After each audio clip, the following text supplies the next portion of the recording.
चलिए, तो ये इम्तिहान है इसका बिहार एसआई का सेट नंबर 2 है। सेट 1 को हम लोग पहले ही कर चुके हैं।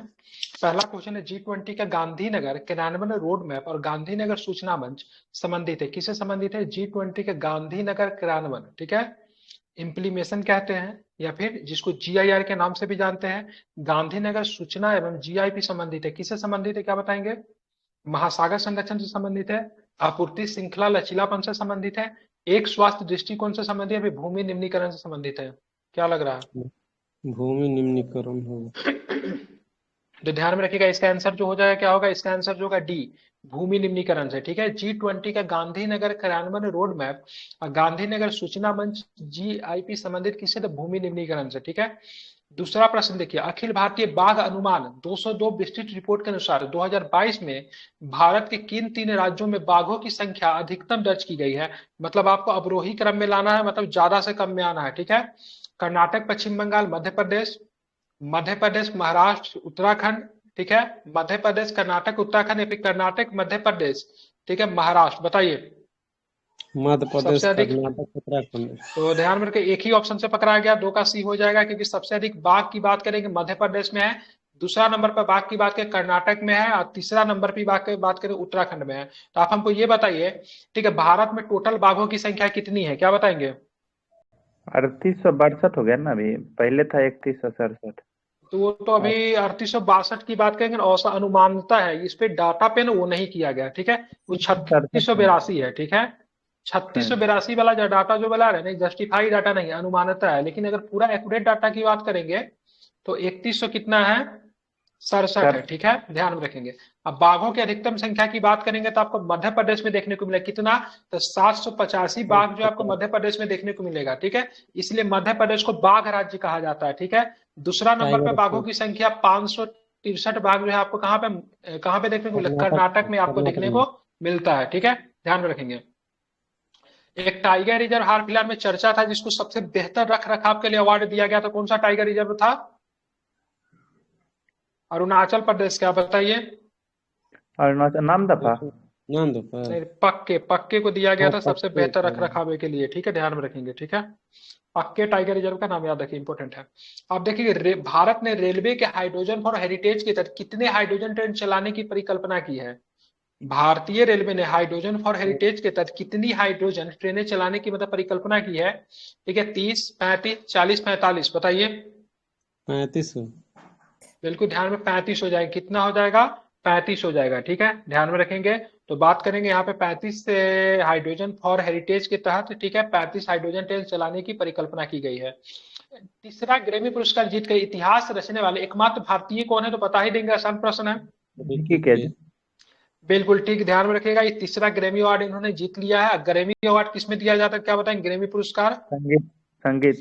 बिल्कुल संगीत में। अगर संगीत में भी पूछेगा कैसा संगीत है, पाश्चात्य संगीत में दिया जाता है। ठीक है, रेकी फिश को तीसरा मिला। ठीक है, भारत ने किस देश को हराकर एशियाई कबड्डी चैंपियनशिप 2023 जीती है? बताइए किस देश को हराया है?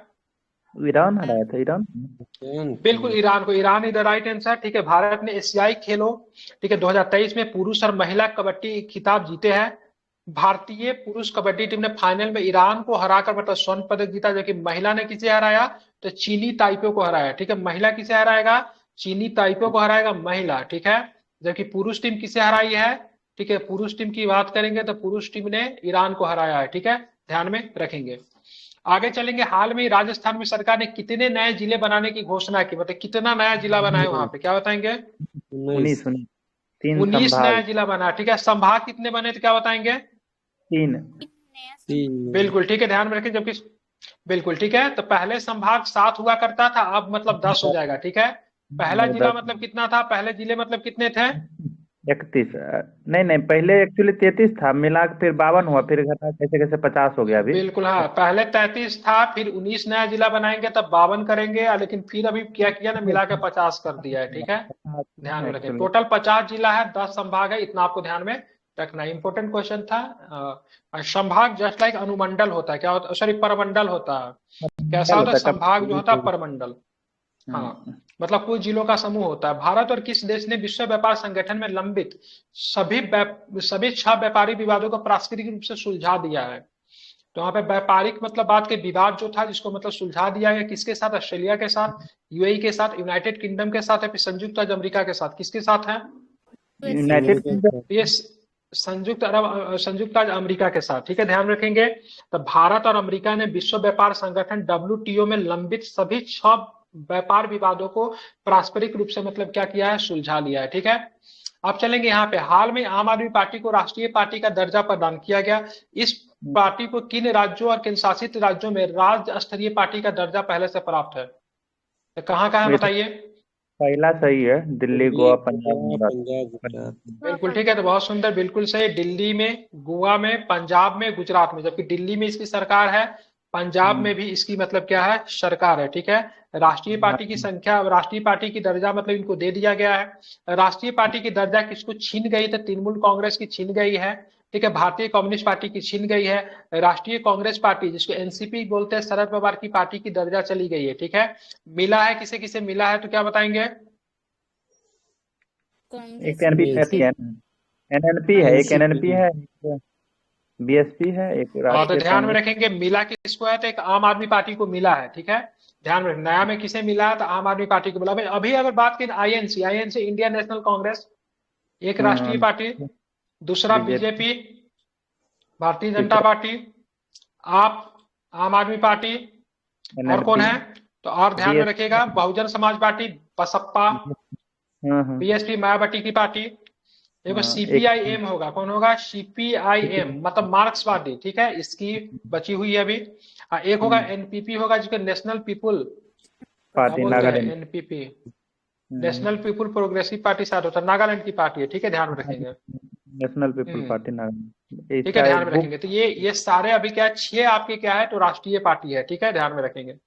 अब चलेंगे आगे, ठीक है। विश्व बैंक द्वारा जारी किए गए लॉजिस्टिक प्रदर्शन सूचकांक 2023 में भारत को कौन सा स्थान प्राप्त हुआ? 38वां, बिल्कुल ठीक है, 143। 139 देशों में कौन सा स्थान प्राप्त हुआ? तो 139 देशों में 38वां स्थान प्राप्त हुआ है, ठीक है, ध्यान में रखिए। कौन सा राज्य लॉजिस्टिक में सबसे बढ़िया परफॉर्मेंस करने वाला है? ये सिंगापुर। तमिलनाडु है नहीं, क्या? राज्य की बात कर रहा हूँ, भारत में नहीं सर, पश्चिम बंगाल है सर, देख लीजिएगा एक मिनट, ठीक है, पश्चिम बंगाल है, ठीक है, ध्यान में रखेंगे, ठीक है। अब बात करेंगे इसका कितने आधार पे इसका आकलन किया जाता है? 6 आधार पे किया जाता है।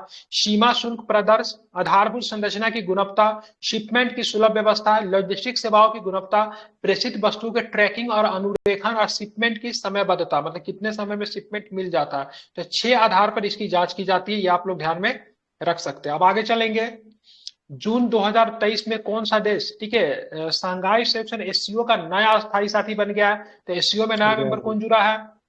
ईरान। ईरान जुड़ गया है। किस कौन जुड़ गया है? तो ईरान नया मेंबर। तो एससीओ में नया मेंबर ईरान को जुड़ने पे, ठीक है, बात करेंगे कितने सदस्य हो गए हैं? 9 हो गया। बिल्कुल 9 हो गया, वर्तमान पहले से 8 उपस्थित है, ठीक है। इधर आपको द्विपक्षीय, अफगानिस्तान, अफगानिस्तान छोड़ दीजिए, 5 स्थान हो गया उधर। एक भारत हो गया, एक बांग्लादेश, एक एक चाइना, एक रसिया, टोटल 9 हो गया। टोटल 9 होता, अफगानिस्तान नहीं है, ठीक है। द्विपक्षीय जापान, अफगानिस्तान। द्विपक्षीय जापान भारत समुद्री आवाज 2023 पे जीमेक्स 23 का 7वां संस्करण कहाँ पे हुआ? जीमेक्स कहाँ पे हुआ बताइए? विशाखापट्टनम। विशाखापट्टनम बिल्कुल राज्य। विशाखापट्टनम में हुआ। जीमेक्स कहाँ पे हुआ? तो विशाखापट्टनम में हुआ। बहुत सुंदर, आसान प्रश्न था। अब आगे चलेंगे, ये प्रश्न, ठीक है, इसको देखिए जरा, यहाँ पे थोड़ा सा और जूम कर दे रहा हूँ ताकि अच्छे से दिखेगा।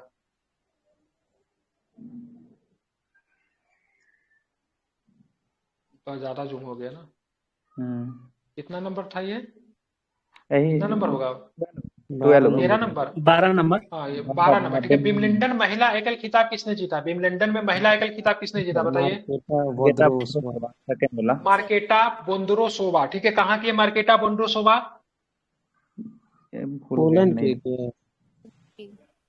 मुझे भी नहीं पता सर, पोलैंड की ये मार्केटा बोंद्रोसोवा। देखिए तो कहाँ की है, एक मिनट आगे चेक कर लीजिएगा, ठीक है। पोलैंड देखिए की मैं नहीं। बता दे रहा हूँ, ये चेक कीजिएगा यहाँ पे। ये किसको हरा कर जीती थी? जोन्स जावेर को। किसको? जोन्स जावेर को, ठीक है, हरा कर जीती थी, ठीक है, ध्यान में रखेंगे। हाँ, नोवाक जोकोविच को हरा के कौन जीता है पुरुष वाला में? कार्लोस अल्कराज, ठीक है, कार्लोस अल्कराज ने पुरुष वाला में जीता है, ठीक है। किस देश में 3 लोगों ने हाँ, किस देश ने 3 लोगों के डीएनए को मिलाकर प्रायोगिक तकनीकी का उपयोग करके, ठीक है, बनाए गए पहले शिशुओं को जन्म दिया? किसने दिया? ब्रिटेन अमेरिका ने, है क्या? यूएसए ने, फ्रांस ने, कनाडा ने? ब्रिटेन ने दिया। अमेरिका। किसने दिया? ब्रिटेन ने। ठीक है, किस देश ने 3 लोगों के डीएनए को मिलाकर, ठीक है, प्रायोगिक तकनीक का उपयोग करके बनाए गए पहले शिशुओं का मतलब जन्म दिया है? तो किसने दिया है? तो ब्रिटेन ने। ध्यान रखें, ब्रिटेन है। ठीक है, आगे चलते हैं। ठीक है, आगे प्रश्न देखिए, किस राज्य ने, ठीक है, राज्य से तपेदिक टीबी के उन्मूलन की दिशा में एक कदम उठाते हुए टीबी मुक्त पंचायत कार्यक्रम की शुरुआत की? तो कहाँ पे शुरू हुआ टीबी मुक्त पंचायत कार्यक्रम, बताएंगे? बिहार। बताइए। ठीक है, तो ध्यान में रखेंगे, ऑप्शन ऑप्शन देख लीजिए। बिल्कुल बिहार में। ठीक है, कहाँ पे हुआ? बिहार में। ठीक है, तो यह बिहार का प्रश्न इसलिए इंपोर्टेंट है, किस राज्य में तपेदिक के उन्मूलन की दिशा में एक कदम उठाते हुए टीबी मुक्त पंचायत कार्यक्रम शुरू किया? तो बिहार। ठीक है, ध्यान में रखेंगे। जुलाई 2023 में भारत सरकार ने किसके निर्यात पर प्रतिबंध लगा दिया? बताइए। बासमती चावल, उबले हुए चावल, गैर बासमती सफेद चावल, बासमती और गैर बासमती सभी प्रकार के चावल, बताइए कौन होगा? सफेद चावल, सी नंबर। बिल्कुल, गैर बासमती सफेद चावल पर मतलब क्या होगा? प्रतिबंध लगा दिया गया। ठीक है, 16 नंबर प्रश्न देखिए, अप्रैल 2023 में डीआरडीओ द्वारा बैलिस्टिक मिसाइल डिफेंस बीडीएम की किस क्षमता का प्रदर्शन किया गया? बताइए। वीडीएम नागरिक आधारित बीएमडी। आधारित बीएमडी है क्या? कि हेलीकॉप्टर आधारित, नहीं जानते। बिल्कुल, समुद्र आधारित बीएमडी प्रणाली। क्या बोलते हैं? समुद्र आधारित बीएमडी प्रणाली। बीएमडी का फुल फॉर्म क्या होगा? तो बैलिस्टिक मिसाइल डिफेंस। एक होता है बीडीएमएस होता है, ठीक है, बैलिस्टिक मिसाइल डिफेंस सिस्टम होता है। ठीक है, आगे चलेंगे। निम्नलिखित में से कौन से नए लोकसभा भवन के वास्तुकार है? तो बताने की जरूरत नहीं, बता ही देंगे। क्या नाम है वास्तुकार का नाम? बिल्कुल ठीक है, तो बहुत सुंदर, बिल्कुल सही बताया। क्या नाम है उनका? बिमल पटेल नाम है। क्या नाम है? बिमल पटेल नाम है। ठीक है, ध्यान में रखेंगे। ठीक है, अब प्रोजेक्ट का नाम क्या था? प्रोजेक्ट का नाम क्या था? ये थे ना प्रोजेक्ट, ये था सेंट्रल टाटा विस्टा। क्या प्रोजेक्ट। नाम था? Central Vista. हाँ सेंट्रल बिल्कुल, विस्टा। Central Vista. ठीक है, ध्यान में रखेंगे। ठीक है, चलिए बात करेंगे आधारशिला कब रखी गई थी? 2020 में आधारशिला रखी गई थी। अब बनकर तैयार की बात करेंगे तो कब हो गया था? 28 मई हाँ हाँ, 2023। ठीक है। हाँ बिल्कुल ठीक है, ध्यान में इसको रखेंगे। आप चलते हैं आगे। आगे का प्रश्न क्या है उसको जरा देखते हैं। आगे देखेंगे तो प्रश्न है आपका, हाँ, वनडे विश्व कप 2023 के विजेता को कितनी राशि मिलेगी? मतलब इस बार जो वनडे विश्व कप जीतेगा उसको कितनी पैसा मिलेगा? इसका 4 मिलियन। कितना होगा? बिल्कुल 4 4 मिलियन मिलियन डॉलर। अमेरिकी डॉलर मिलेगा। कितना मिलेगा? तो 4 मिलियन अमेरिकी डॉलर मिलेगा। ठीक है, ध्यान में रखेंगे। ठीक है, बात करेंगे भारत में 5 अक्टूबर से प्रारंभ हुआ था, कितने स्थानों पे हो रहा? तो 10 स्थानों पे हो रहा। अगर इसको करेंसी में अगर कन्वर्ट करेंगे ना तो 33 करोड़ 24 लाख रुपया मिलेगा। कितना मिलेगा? 33 करोड़ 24 लाख रुपया मिलेगा इंडियन करेंसी में। ठीक है, अगर जो उप विजेता टीम रहेगी, जो कि मैच फाइनल मैच हार जाएगी, उसको कितना मिलेगा? उसको 2 मिलियन मिलेगा। कितना मिलेगा? उसको 2 मिलियन मिलेगा। कितना मिलेगा? तो उसको 2 मिलियन मिलेगा। ठीक है, मतलब हारने वाला को भी 2 मिलियन मिलेगा। आगे चलेंगे। ठीक है, नई दिल्ली में G20 शिखर सम्मेलन के दौरान भारत मंडपम के सामने स्थापित नटराज की कांस्य प्रतिमा की, ठीक है, ऊंचाई कितनी है? हाइट की बात हो रहा है, हाइट बताइए 27 फुट। कितनी हाइट रखी है 27 उसकी? 27 फुट ना? 27 फुट 27। बिल्कुल ठीक है, इसकी हाइट की बात करेंगे तो इसकी हाइट आप लोग ध्यान में रखिएगा, 27 फुट लंबा इसकी हाइट है। कितनी हाइट है? 27 फुट लंबी इसकी हाइट है। ठीक है, किससे बना है? तो ध्यान में रखिएगा, एक विधि का प्रयोग करके इसको लॉस्ट वैक कास्टिंग, क्या बोलते हैं? लॉस्ट वेस्ट का। Wax casting. ठीक है, इस मेथड का प्रयोग करके किसने बनाया है? तो तमिलनाडु के, ठीक है, स्वामी मलाई, तमिलनाडु के कुशल कारीगरों ने इसे मतलब बनाया है। ठीक है, स्वामी मलाई तमिलनाडु के जो कुशल कारीगर हैं उनके द्वारा इनको मतलब क्या किया गया है? बनाया गया। अगर चोल प्रतिमा की बात करेंगे तो नटराज, नटराज की जो प्रतिमा जो है चोल कला से संबंधित है। ठीक है, ध्यान में रखेंगे। भारत का पहला राष्ट्रीय स्तर का खेल विश्वविद्यालय कहाँ पर स्थापित किया गया? क्या बताएंगे? कहाँ पर स्थापित किया गया है? बताइए। मणिपुर। मणिपुर में, असम में, हरियाणा में या फिर उड़ीसा में? क्या बताएंगे? मणिपुर। बिल्कुल मणिपुर में। ठीक है, भारत का पहला राष्ट्रीय स्तर का खेल विश्वविद्यालय कहाँ पर स्थापित किया जा रहा है? तो मणिपुर, इसको ध्यान में रखिएगा। ठीक है, चलिए आप चलेंगे 21 नंबर प्रश्न देखिए, निम्नलिखित में से किसका संश्लेषण यकृत द्वारा किया जाता है? बताइए, आसान प्रश्न है। विटामिन के। विटामिन के का। ठीक है, किसका किया जाता है? विटामिन के का यकृत के द्वारा किया जाता है। ठीक है, ध्यान में रखेंगे। अब बात करें किसके, कौन से पदार्थ के सहायक में ये किस किस पदार्थ के संश्लेषण में सहायक होता है? ध्यान में रखिएगा, पोन्थ्राविन। क्या नाम है? पोन्थ्राविन। ठीक है, विटामिन के जो किसमें मदद करता है? रक्त को थक्का बनाने में भी मदद करता है, ठीक है। आप चलेंगे एस्ट्रोजन और प्रोजेस्टेरोन का स्रावन निम्नलिखित में से किसके द्वारा होता है? तो सबसे पहले ये बताइए, एस्ट्रोजन और प्रोजेस्टेरोन जो मेल हार्मोन्स है कि फीमेल हार्मोन्स है, क्या बताएंगे? Mail females. ये मेल हार्मोन्स फीमेल्स है। हार्मोन्स है। किसका हार्मोन्स है? Females hormone. इसीलिए बात करेंगे कहाँ से निकलेगी, ये पीयूष ग्रंथि से निकलती है। कहाँ से निकलती है? पीयूष मास्टर ग्रंथि से ग्रंथि। निकलती है, ठीक है। हम मास्टर ग्रंथि भी कहते हैं पीयूष ग्रंथि की, कोई दिक्कत नहीं है। एस्ट्रोजन और प्रोजेस्टेरोन अंडाशयों की, ठीक है, ग्रेफिनीय पुटिकाओं से निकलती है। यह एस्ट्रोजन एस्ट्रोजन बात की यह स्टेरॉइड मादा हार्मोन है। एस्ट्रोजन और प्रोजेस्टेरोन का स्रावन पीयूष ग्रंथि के एफएसएच और एलएच हार्मोन द्वारा नियंत्रित होता है, ठीक है, ध्यान में रखेंगे। तो नियंत्रित करने की बात कही गई है, तो आपको ध्यान में रखिए कहाँ से नियंत्रित होता है, तो ध्यान में रखिएगा ये आपको मास्टर ग्रंथि के द्वारा ही, मतलब इसको नियंत्रित किया जाता है। लाइसोसोम की खोज किसने की थी? बता ही देंगे, कोई दिक्कत नहीं, किसने की थी? डी डुबे। बिल्कुल ठीक है। लाइसोसोम की खोज की बात करेंगे तो डी डुबे ने की थी, ठीक है। कब की थी? 55 हाँ सर, 55 में की थी। लाइसोसोम का आत्महत्या की थैली भी कहते हैं, इसको आपको ध्यान में रखना है, ठीक है। चलिए बात करेंगे 24 नंबर प्रश्न देखेंगे, नारियल का खाने योग्य भाग कौन सा भाग नारियल को खाते हैं? भ्रूण किसका भाग है? लीची का जो भाग जो होता है ना, उसको एरिल खाते हैं। लीची का कौन सा भाग खाते हैं? लीची खाते हैं, ठीक है, ध्यान में रखेंगे, ठीक है। फल भित्ति किसका किसका खाते हैं? अमरूद हो गया, शरीफा हो गया, अंगूर हो गया, इसका फल भित्ति खाते हैं। बीज पत्र किसका खाते? काजू हो गया, सिंघाड़ा हो गया, ये सब क्या है? बीज है, ठीक है। तो इसका बीज पत्र खाते हैं, ठीक है, इसको आपको ध्यान में रखिएगा। बात करूं, एक मिनट, बात करेंगे, ठीक है, लीची। तो लीची का जो भाग खाया जाता है उसका नाम क्या है? एरिल, ठीक है, याद रखेंगे, भूलेंगे नहीं, इंपॉर्टेंट है। चलिए अब आगे चलते हैं, आगे चलेंगे तो 25 नंबर प्रश्न है। 25 नंबर प्रश्न पे जरा नजर दौड़ाइए, बताइए क्या आंसर होगा। मटर का मार्स रोग किसकी कमी से होता है? बताइए, मटर का मार्स रोग। मैग्नीज। मैग्नीज। सर आपने बेहतरीन बताया, मैग्नीज की कमी से होता है। मटर का मार्स रोग किसकी कमी से होता है? मैग्नीज की कमी से होता है, ठीक है। चलिए, धान का खैरा रोग किसके कमी के कारण होता है? धान का खैरा रोग। जस्ता। ऑप्शन में बिल्कुल दो ठीक है, दोनों दे ध्यान में दिया रखें, जास्तार जिंक दोनों दे दिया है, ठीक है। दोनों एक ही होता है, अलग नहीं होता है। नींबू का लीफ रोग किसके कमी से होता है? नींबू का लीफ रोग। कॉपर। तांबा बिल्कुल ठीक है, कॉपर। ध्यान में रखें, नींबू का लीफ रोग जो होता है, लीफ LEF लीफ रोग, ठीक है, किसके कमी के कारण होता है? कॉपर की कमी के कारण होता है, ठीक है। आम का लिटिल लीफ रोग किसके कमी? तो आम का लिटिल लीफ रोग, ये भी जास्ता या फिर जीन की कमी पे, ठीक है। आम का, हाँ ठीक है, आम का लिटिल लीफ लोग जो बात करेंगे वो भी जास्ता या फिर इसी के कमी के कारण होता है। आमतौर पर एंटीबायोटिक्स का उत्पादन किया जाता है, किससे किया जाता है एंटीबायोटिक्स का उत्पादन? एंटीबायोटिक कवक द्वारा ना। बहुत सुंदर, ठीक है, ध्यान में रखेंगे। कवक किसके द्वारा था एंटीबायोटिक्स का उत्पादन? बहुत सुंदर, तो आपने बिल्कुल सही बताया, ठीक है। बैक्टीरिया, कवक और बैक्टीरिया के द्वारा, ठीक है, ध्यान में रखें, कवक और बैक्टीरिया दोनों ले रहा है, ठीक है। फंगस। हाँ ठीक है, ध्यान। एंटीबायोटिक का मुख्य काम क्या होता है? तो बैक्टीरिया के मारने में इसका प्रयोग किया जाता है मुख्य रूप से। आमतौर पे आप लोग जानते हैं, दवा दुकान में वगैरह में जाते हैं तो एंटीबायोटिक हम लोग को लेने का मतलब सुझाव दिया जाता है, ठीक है। तो एंटीबायोटिक्स मुख्य रूप से जो काम जो होता है बैक्टीरिया को मारने में काम करता है, ठीक है। प्रकृति में बात करेंगे तो मिट्टी के बैक्टीरिया और कवक के द्वारा उत्पादित होते हैं एंटीबायोटिक्स। केवल कवक ऑप्शन में रहे तो वो भी सही लेते हुए मैं कई जगह देखा हूँ, लेकिन यहाँ पे दोनों ले रहा है। जीव विज्ञान शब्द का शब्द प्रयोग लैमार्क ने किया, लेकिन कब किया था लैमार्क ने, बताइए जरा। 1801 किया है। 1802।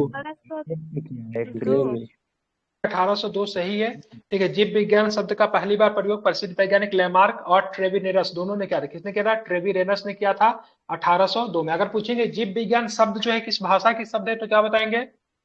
लैटिन ना। लुसेंट के पहले चैप्टर में ग्रीक भाषा है, क्या नाम है? ग्रीक भाषा का शब्द है। ज्यादातर जो भाषा जो शुरुआती जो सब चीज सब लिया है ग्रीक भाषा से लिया हुआ है, ठीक है। आगे चलेंगे, ठीक है। विच ऑफ द सॉरी, कौन सा पौधा उत्तक पानी और खनिजों के जड़ों से पत्ती तक पहुंचाता है? इजिएस्ट क्वेश्चन आज का, बताइए। ये काम जाइलम का होता है, किसका काम होता है? जाइलम का होता है, ठीक है। पानी का परिवहन जाइलम के मित्र कोशिकाओं, ठीक है, ट्रेकिडस और वहिकाओं के माध्यम से होता है, ठीक है। 29 नंबर प्रश्न देखिए क्या है। 29 नंबर प्रश्न देखेंगे तो क्या है उसको जरा देखिए। निम्न में से पानी और खनिज दोनों कह रहे हैं। सिर्फ पानी ले जाता है, फ्लोम खनिज और पानी दोनों लेके जाता है। दोनों ले जाता है। पौधा उत्तक पानी और खनिजों को जड़ों से पत्ती तक पहुंचाता है। जाइलम सही है, खनिज नहीं है। जाइलम ही अरे सर ठीक तो पानी और है। खनिज दोनों नहीं, लेके जाता है सर, जाइलम ही लेके जाता है पानी और खनिज। जाइलम सही है। यहाँ पे पौधा उत्तक पानी और मतलब खनिजों के जड़ों से पत्ती तक पहुंचाने का काम जाइलम का ही होता है।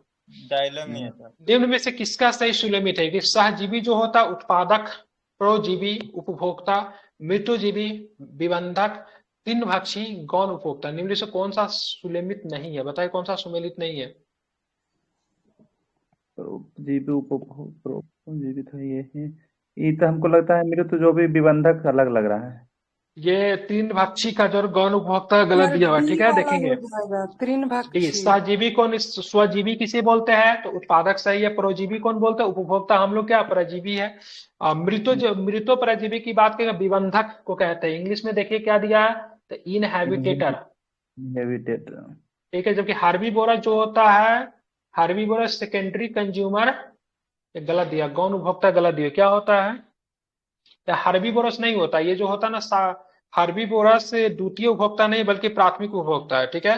तो हार्बीवोरस जो होता है ना गौण उपभोक्ता सेकेंडरी नहीं होता, प्राइमरी होता है। क्या होता है? प्राइमरी होता है। यही आपका यहाँ पे क्या दिया हुआ है, गलत दिया हुआ है, ठीक है।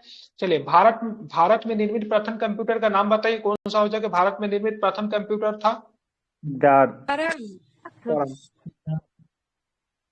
सिद्धार्थ जो है भारत में निर्मित क्या है, प्रथम कंप्यूटर, इसको ध्यान में रखेंगे। चलिए बात करेंगे भारत में प्रथम कंप्यूटर कहाँ लगाया गया था। तो आई, ठीक है, ISO, ठीक है, इंडियन स्टैटिस्टिकल सर्वे होता है, क्या होता है, वहीं पे लगाया गया, ठीक है। उसी का ऑफिस में लगाया गया था, कोलकाता में लगाया गया था। ISO का फुल फॉर्म देख लीजिएगा क्या होगा, वहीं पे लगा था, ठीक है। बीमर शब्द का प्रयोग किसमें किया जाता है? आसान प्रश्न बता देंगे। क्रिकेट। बिल्कुल ठीक है, बीमर शब्द का प्रयोग क्रिकेट में किया जाता है, ठीक है। बीमर शब्द की बात करें, क्रिकेट कैसा गेंद को बीमर गेंद कहते हैं?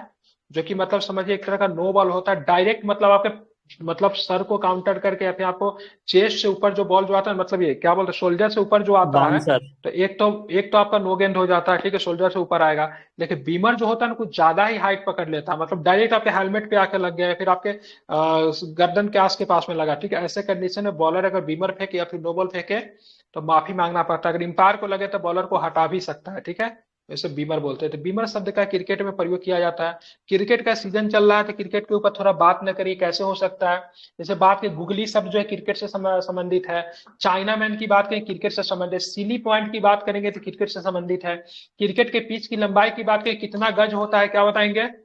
22 गज। 22 गज। बचपन में याद होगा हम लोग क्रिकेट के मैदान में जाते थे, पैर से माप लेते थे, ठीक है। और बात के मीटर में बात करेंगे तो कितना था, 20.11 मीटर होता है। मीटर अगर पूछ देगा तो कितना, 20.11 मीटर होता है, ठीक है। हॉकी से संबंधित कुछ शब्द, स्टिक की बात करेंगे, स्कूप की बात करेंगे, साइड लाइन की बात करेंगे, ये शब्द हॉकी से है, ठीक है। फुटबॉल से कौन सा, फुल बैक हो गया, फ्री किक हो गया, या फिर सीधा किक शब्द जो होता है, गोल शब्द जो होता है किससे है, तो गोल तो हॉकी से भी है और फुटबॉल से भी संबंधित है, ठीक है। लेकिन ये याद रखिएगा 22 गज या फिर 20.11 मीटर जो होता है किसका होता है, तो क्रिकेट के मतलब क्या होता है, पिच की लंबाई होती है, ठीक है। और क्रिकेट कहाँ पे खेलते हैं, तो क्रिकेट पिच पे खेलते हैं, ठीक है। फील्ड वगैरह ये सब नहीं, क्रिकेट कहाँ पे होता है, पिच पे होता है, ठीक है, ध्यान में रखेंगे। चलिए अब आगे चलेंगे तो आगे प्रश्न कौन सा उसको भी जरा देखते हैं। यहाँ पे जो प्रश्न है, हाँ, भारत में निम्नलिखित में से कौन सी जनजाति मातृवंशीय है, ठीक है। Which of the following tribes in India, खासी। ठीक है, मार्टिनेलियल, कौन सी जाति है बताइए? खासी, संथाल, मुंडा, ओंगी, कौन सी जाति हो जाएगी? खासी। बिल्कुल बेहतरीन, आपने बिल्कुल सही बताया, ध्यान में रखेंगे तो ये क्या हो जाएगा, इसका खासी हो जाएगी, ठीक है। अब आते हैं खासी जनजाति की बात करें, कहाँ पे पाई जाएगी खासी जनजाति? ये मेघालय में मेघालय में पाई जाएगी, ठीक है, ध्यान में, मेघालय में पाई जाएगी, ठीक है। ये मातृवंशीय जनजाति है। इसमें परिवार की प्रधान कौन होती है? माता। इसमें बिल्कुल बिल्कुल ठीक है, इसमें बिल्कुल हाँ, प्रधान उसी को बोलते मुखिया होती है। मतलब अगर इसमें विवाह अगर होता है तो लड़की लड़का के घर नहीं जाता है, लड़का लड़की के घर आता है, ठीक है। तो ऐसा व्यवस्था चाहते हैं आप लोग अपने समाज में?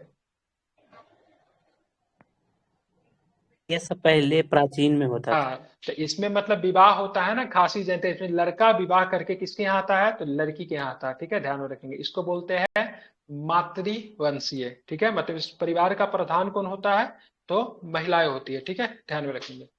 चलिए, एक हमारा वंश भी बना था पास में, जिसको बोलते हैं सातवाहन डायनेस्टी। वहां पर भी मतलब प्रधान परिवार में, मतलब प्रधान तो महिला नहीं थी, लेकिन महिला का बहुत अधिक सम्मान था, क्योंकि इसके शासकों के नाम के आगे इनकी माए का नाम लगी होती, जैसे गौतमी पुत्र, ठीक है, बहुत सारा नाम देखने को, पुलवामी पुत्र, इस तरह का नाम आपको देखने को मिलता है, ठीक है।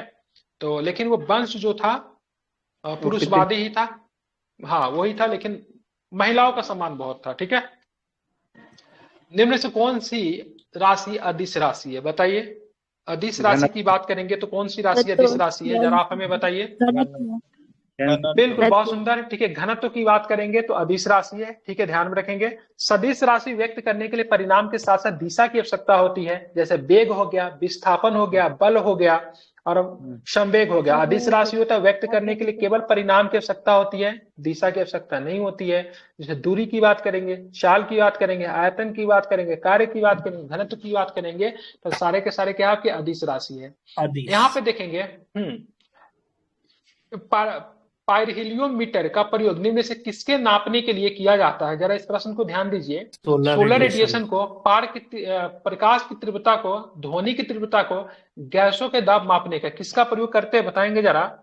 सौर विकिरण। तो सोलर रेडिएशन नहीं, सोलर, ठीक है, पायरहिलियोमीटर, ठीक है, सोलर रेडिएशन, ठीक है। हिलियो लग गया, नहीं देख रहे ना, हिलियोसेंट्रिक, हिलियो का मतलब सूर्य ही होता है, ठीक है, विकिरण होता है, ठीक है, ध्यान रखिए। अब यहाँ पे बात करेंगे लक्स मीटर से किसकी तीव्रता मापते हैं, लक्स मीटर से, बताइए जरा जल्दी जल्दी।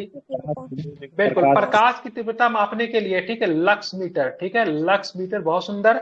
अब बात करेंगे फैनोमीटर से किसकी तीव्रता मापते हैं, फैनोमीटर से तो ध्वनि का, क्या फैनोमीटर से किसका मापते हैं, तो ध्वनि का मापते, जरा इस पे ध्यान देंगे। और गैसों का दाब मापने के लिए अगर बात करेंगे तो किसका प्रयोग होता है, तो मैनोमीटर, किसका होता है, मैनोमीटर। तो चारों ऑप्शन आपका क्लियर हो गया, ठीक है, इसको जरा ध्यान में रखिएगा, इंपॉर्टेंट है। आप चलेंगे, पृथ्वी के लिए पलायन वेग मतलब कितना होता है, ठीक है, मतलब 1 सेकंड में पृथ्वी कितना किलोमीटर मतलब घूम जाती है, बहुत सुंदर, 11.2 किलोमीटर पर सेकंड होता है, बहुत सुंदर, बेहतरीन जवाब दिया आपने, ठीक है। आप चलेंगे, द्रव का ताप बढ़ने पर पृष्ठ तनाव पे क्या प्रभाव पड़ेगा, क्वेश्चन नंबर 36 पे ध्यान दीजिएगा, क्या प्रभाव पड़ेगा, घट जाएगा। बिल्कुल, क्या होगा, तो पृष्ठ तनाव मतलब क्या हो जाएगा, घट जाएगा, क्या हो जाएगा, तो ध्यान में रखेंगे, पृष्ठ तनाव मतलब क्या होगा, तो पृष्ठ तनाव मतलब घट जाएगा, क्या होगा, तो पृष्ठ तनाव, ध्यान में रखिएगा, तो पृष्ठ तनाव का घट जाएगा। द्रव का ताप बढ़ने पे पृष्ठ तनाव क्या होता है, कम हो जाता है, ठीक है। द्रव का ताप बढ़ने पे, जैसे किसी भी चीज को गर्म करेंगे, जैसे मान लीजिए कोई चिपचिपा पदार्थ है, ठीक है, उसको गर्म कीजिए, जैसे आप देखें चीनी का घोल आप लोगों ने देखा है, जब वो ठंडा रहता तो काफी चिपचिपा और काफी मतलब ना मोटा दिखते रहता, लेकिन उसको जैसे ही गर्म करते क्या होता है, काफी हल्का हो जाता है, पतला हो जाता है, ठीक है, जस्ट ऐसा लगता है पृष्ठ तनाव घट जाता है, इसीलिए जो है पूरा। बात करेंगे यहाँ पे, अतः किसी द्रव का पृष्ठ तनाव इस कार्य के बराबर होता है जो नियत ताप पर उस द्रव के मुख्य पृष्ठ क्षेत्रफल के 1 मीटर की वृद्धि कर दे, ठीक है। चलिए अब चलते हैं 37 नंबर प्रश्न देखिए, परमाणु घड़ी किसके संक्रमण पर आधारित होता है, क्या बताएंगे, परमाणु घड़ी किसके संक्रमण, बिल्कुल बेहतरीन बताया आपने, caesium is the right answer, ठीक है, सीजियम, ठीक है। सीजियम की बात करेंगे तो सीजियम का बात करें, परमाणु क्रमांक कितना होता है, ऑप्शन दे रहा हूं, 44 होता है, 55 होता है, 66 होता है, या फिर 77 होता है, क्या होता है सीजियम का परमाणु क्रमांक, 55 कितना होता है, 55 होता है, किसका कितना होता है, 55 होता है, ठीक है, ध्यान में रखेंगे। कौन सा हैलोजन अम्ल सर्वोत्तम अपचायक है, ठीक है, कौन सा हैलोजन अम्ल सर्वोत्तम अपचायक है, तो क्या बताएंगे, HCl है, HF है, या फिर HI है, क्या है बताएंगे जरा, HCl, HI है, ठीक है ना, HI, ठीक है। कौन सा हैलोजन अम्ल सर्वोत्तम अपचायक है, अपचायक को इंग्लिश में क्या रिड्यूसिंग एजेंट बोलते हैं, ठीक है, तो कौन है, तो ध्यान में रखेंगे, HI है, क्या है, HI है, ठीक है। HI को क्या पढ़ेंगे, हाइड्रोजन आयोडाइड, हाइड्रोजन हाइलाइट होता है, ठीक है, ध्यान में रखेंगे, ठीक है। चलिए सबसे ज्यादा की बात करेंगे, तो सबसे ज्यादा की बात करेंगे, नीचे कौन सा सर्वोत्तम अपचायक है, तो इसको दिया हुआ सबसे HF दिया हुआ सबसे पहले, उसके बाद बात करेंगे HCl दिया हुआ है, उसके बाद बात करेंगे तो आपका HBr दिया हुआ है, और इधर कारी सबसे अधिक की बात करेंगे तो क्या दिया हुआ है, HI दिया हुआ है, ठीक है, मतलब सबसे कम इसमें हाइड्रोजन सल्फाइड, क्या बोलते हैं, हाइड्रोजन HF को क्या पढ़ेंगे, फ्लोराइड होगा, ठीक है, ध्यान में रखेंगे, ठीक है। बात के HBr की अगर बात करें HBr, तो HBr की बात करेंगे तो एक प्रबल अपचायक तो है, लेकिन HI जो है ना से सबसे ज्यादा प्रबल है, ठीक है। सबसे अधिक कौन है? HI है, ठीक है, ध्यान में रखेंगे। अब चलेंगे आगे, कितना नंबर प्रश्न होगा आपका? 38 हो गया ना? 45, 46।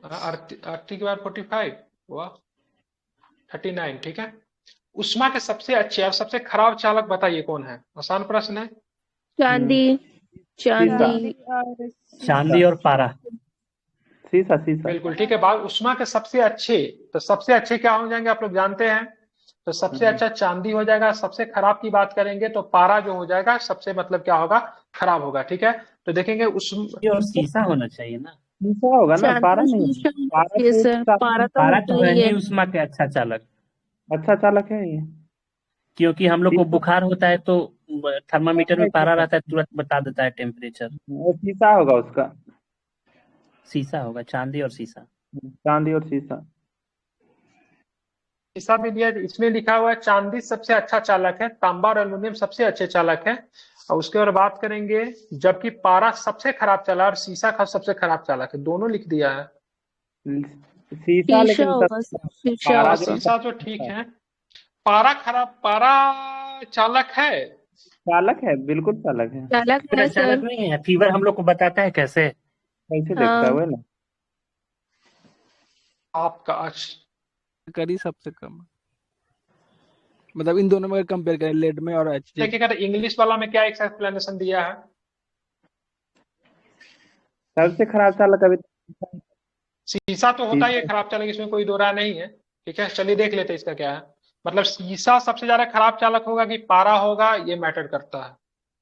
संवहन द्वारा उष्मा का हस्तांतरण क्या होता है? संवहन द्वारा उष्मा का बात करेंगे, हस्तांतरण मतलब transfer of heat by convention take places क्या होता है बताइए? ठोस और तरल पदार्थ में होता है। ये जो है ना किसमें आपको होगा संवहन? तरल एवं गैस में होता है। गैस का तरल में। में बात करेंगे तो क्या होता है? आपका संवहन होता है, ठीक है, ध्यान में रखेंगे। ठीक है, उष्मा एक स्थान से दूसरे स्थान तक कितने माध्यम में मतलब यात्रा कर सकती है? कितने माध्यम में कर सकती है? तीन माध्यम। तीन तीन माध्यम। पहला क्या होगा? चालन होगा। दूसरा संवहन, क्या होगा? संवहन होगा। और विकिरण। तीसरा कौन सा होगा? विकिरण होगा, ठीक है। तो सूर्य का हमारे तक जो पहुंचता है ऊर्जा, वो कौन से माध्यम से पहुंचता है तीनों में से? विकिरण के माध्यम से।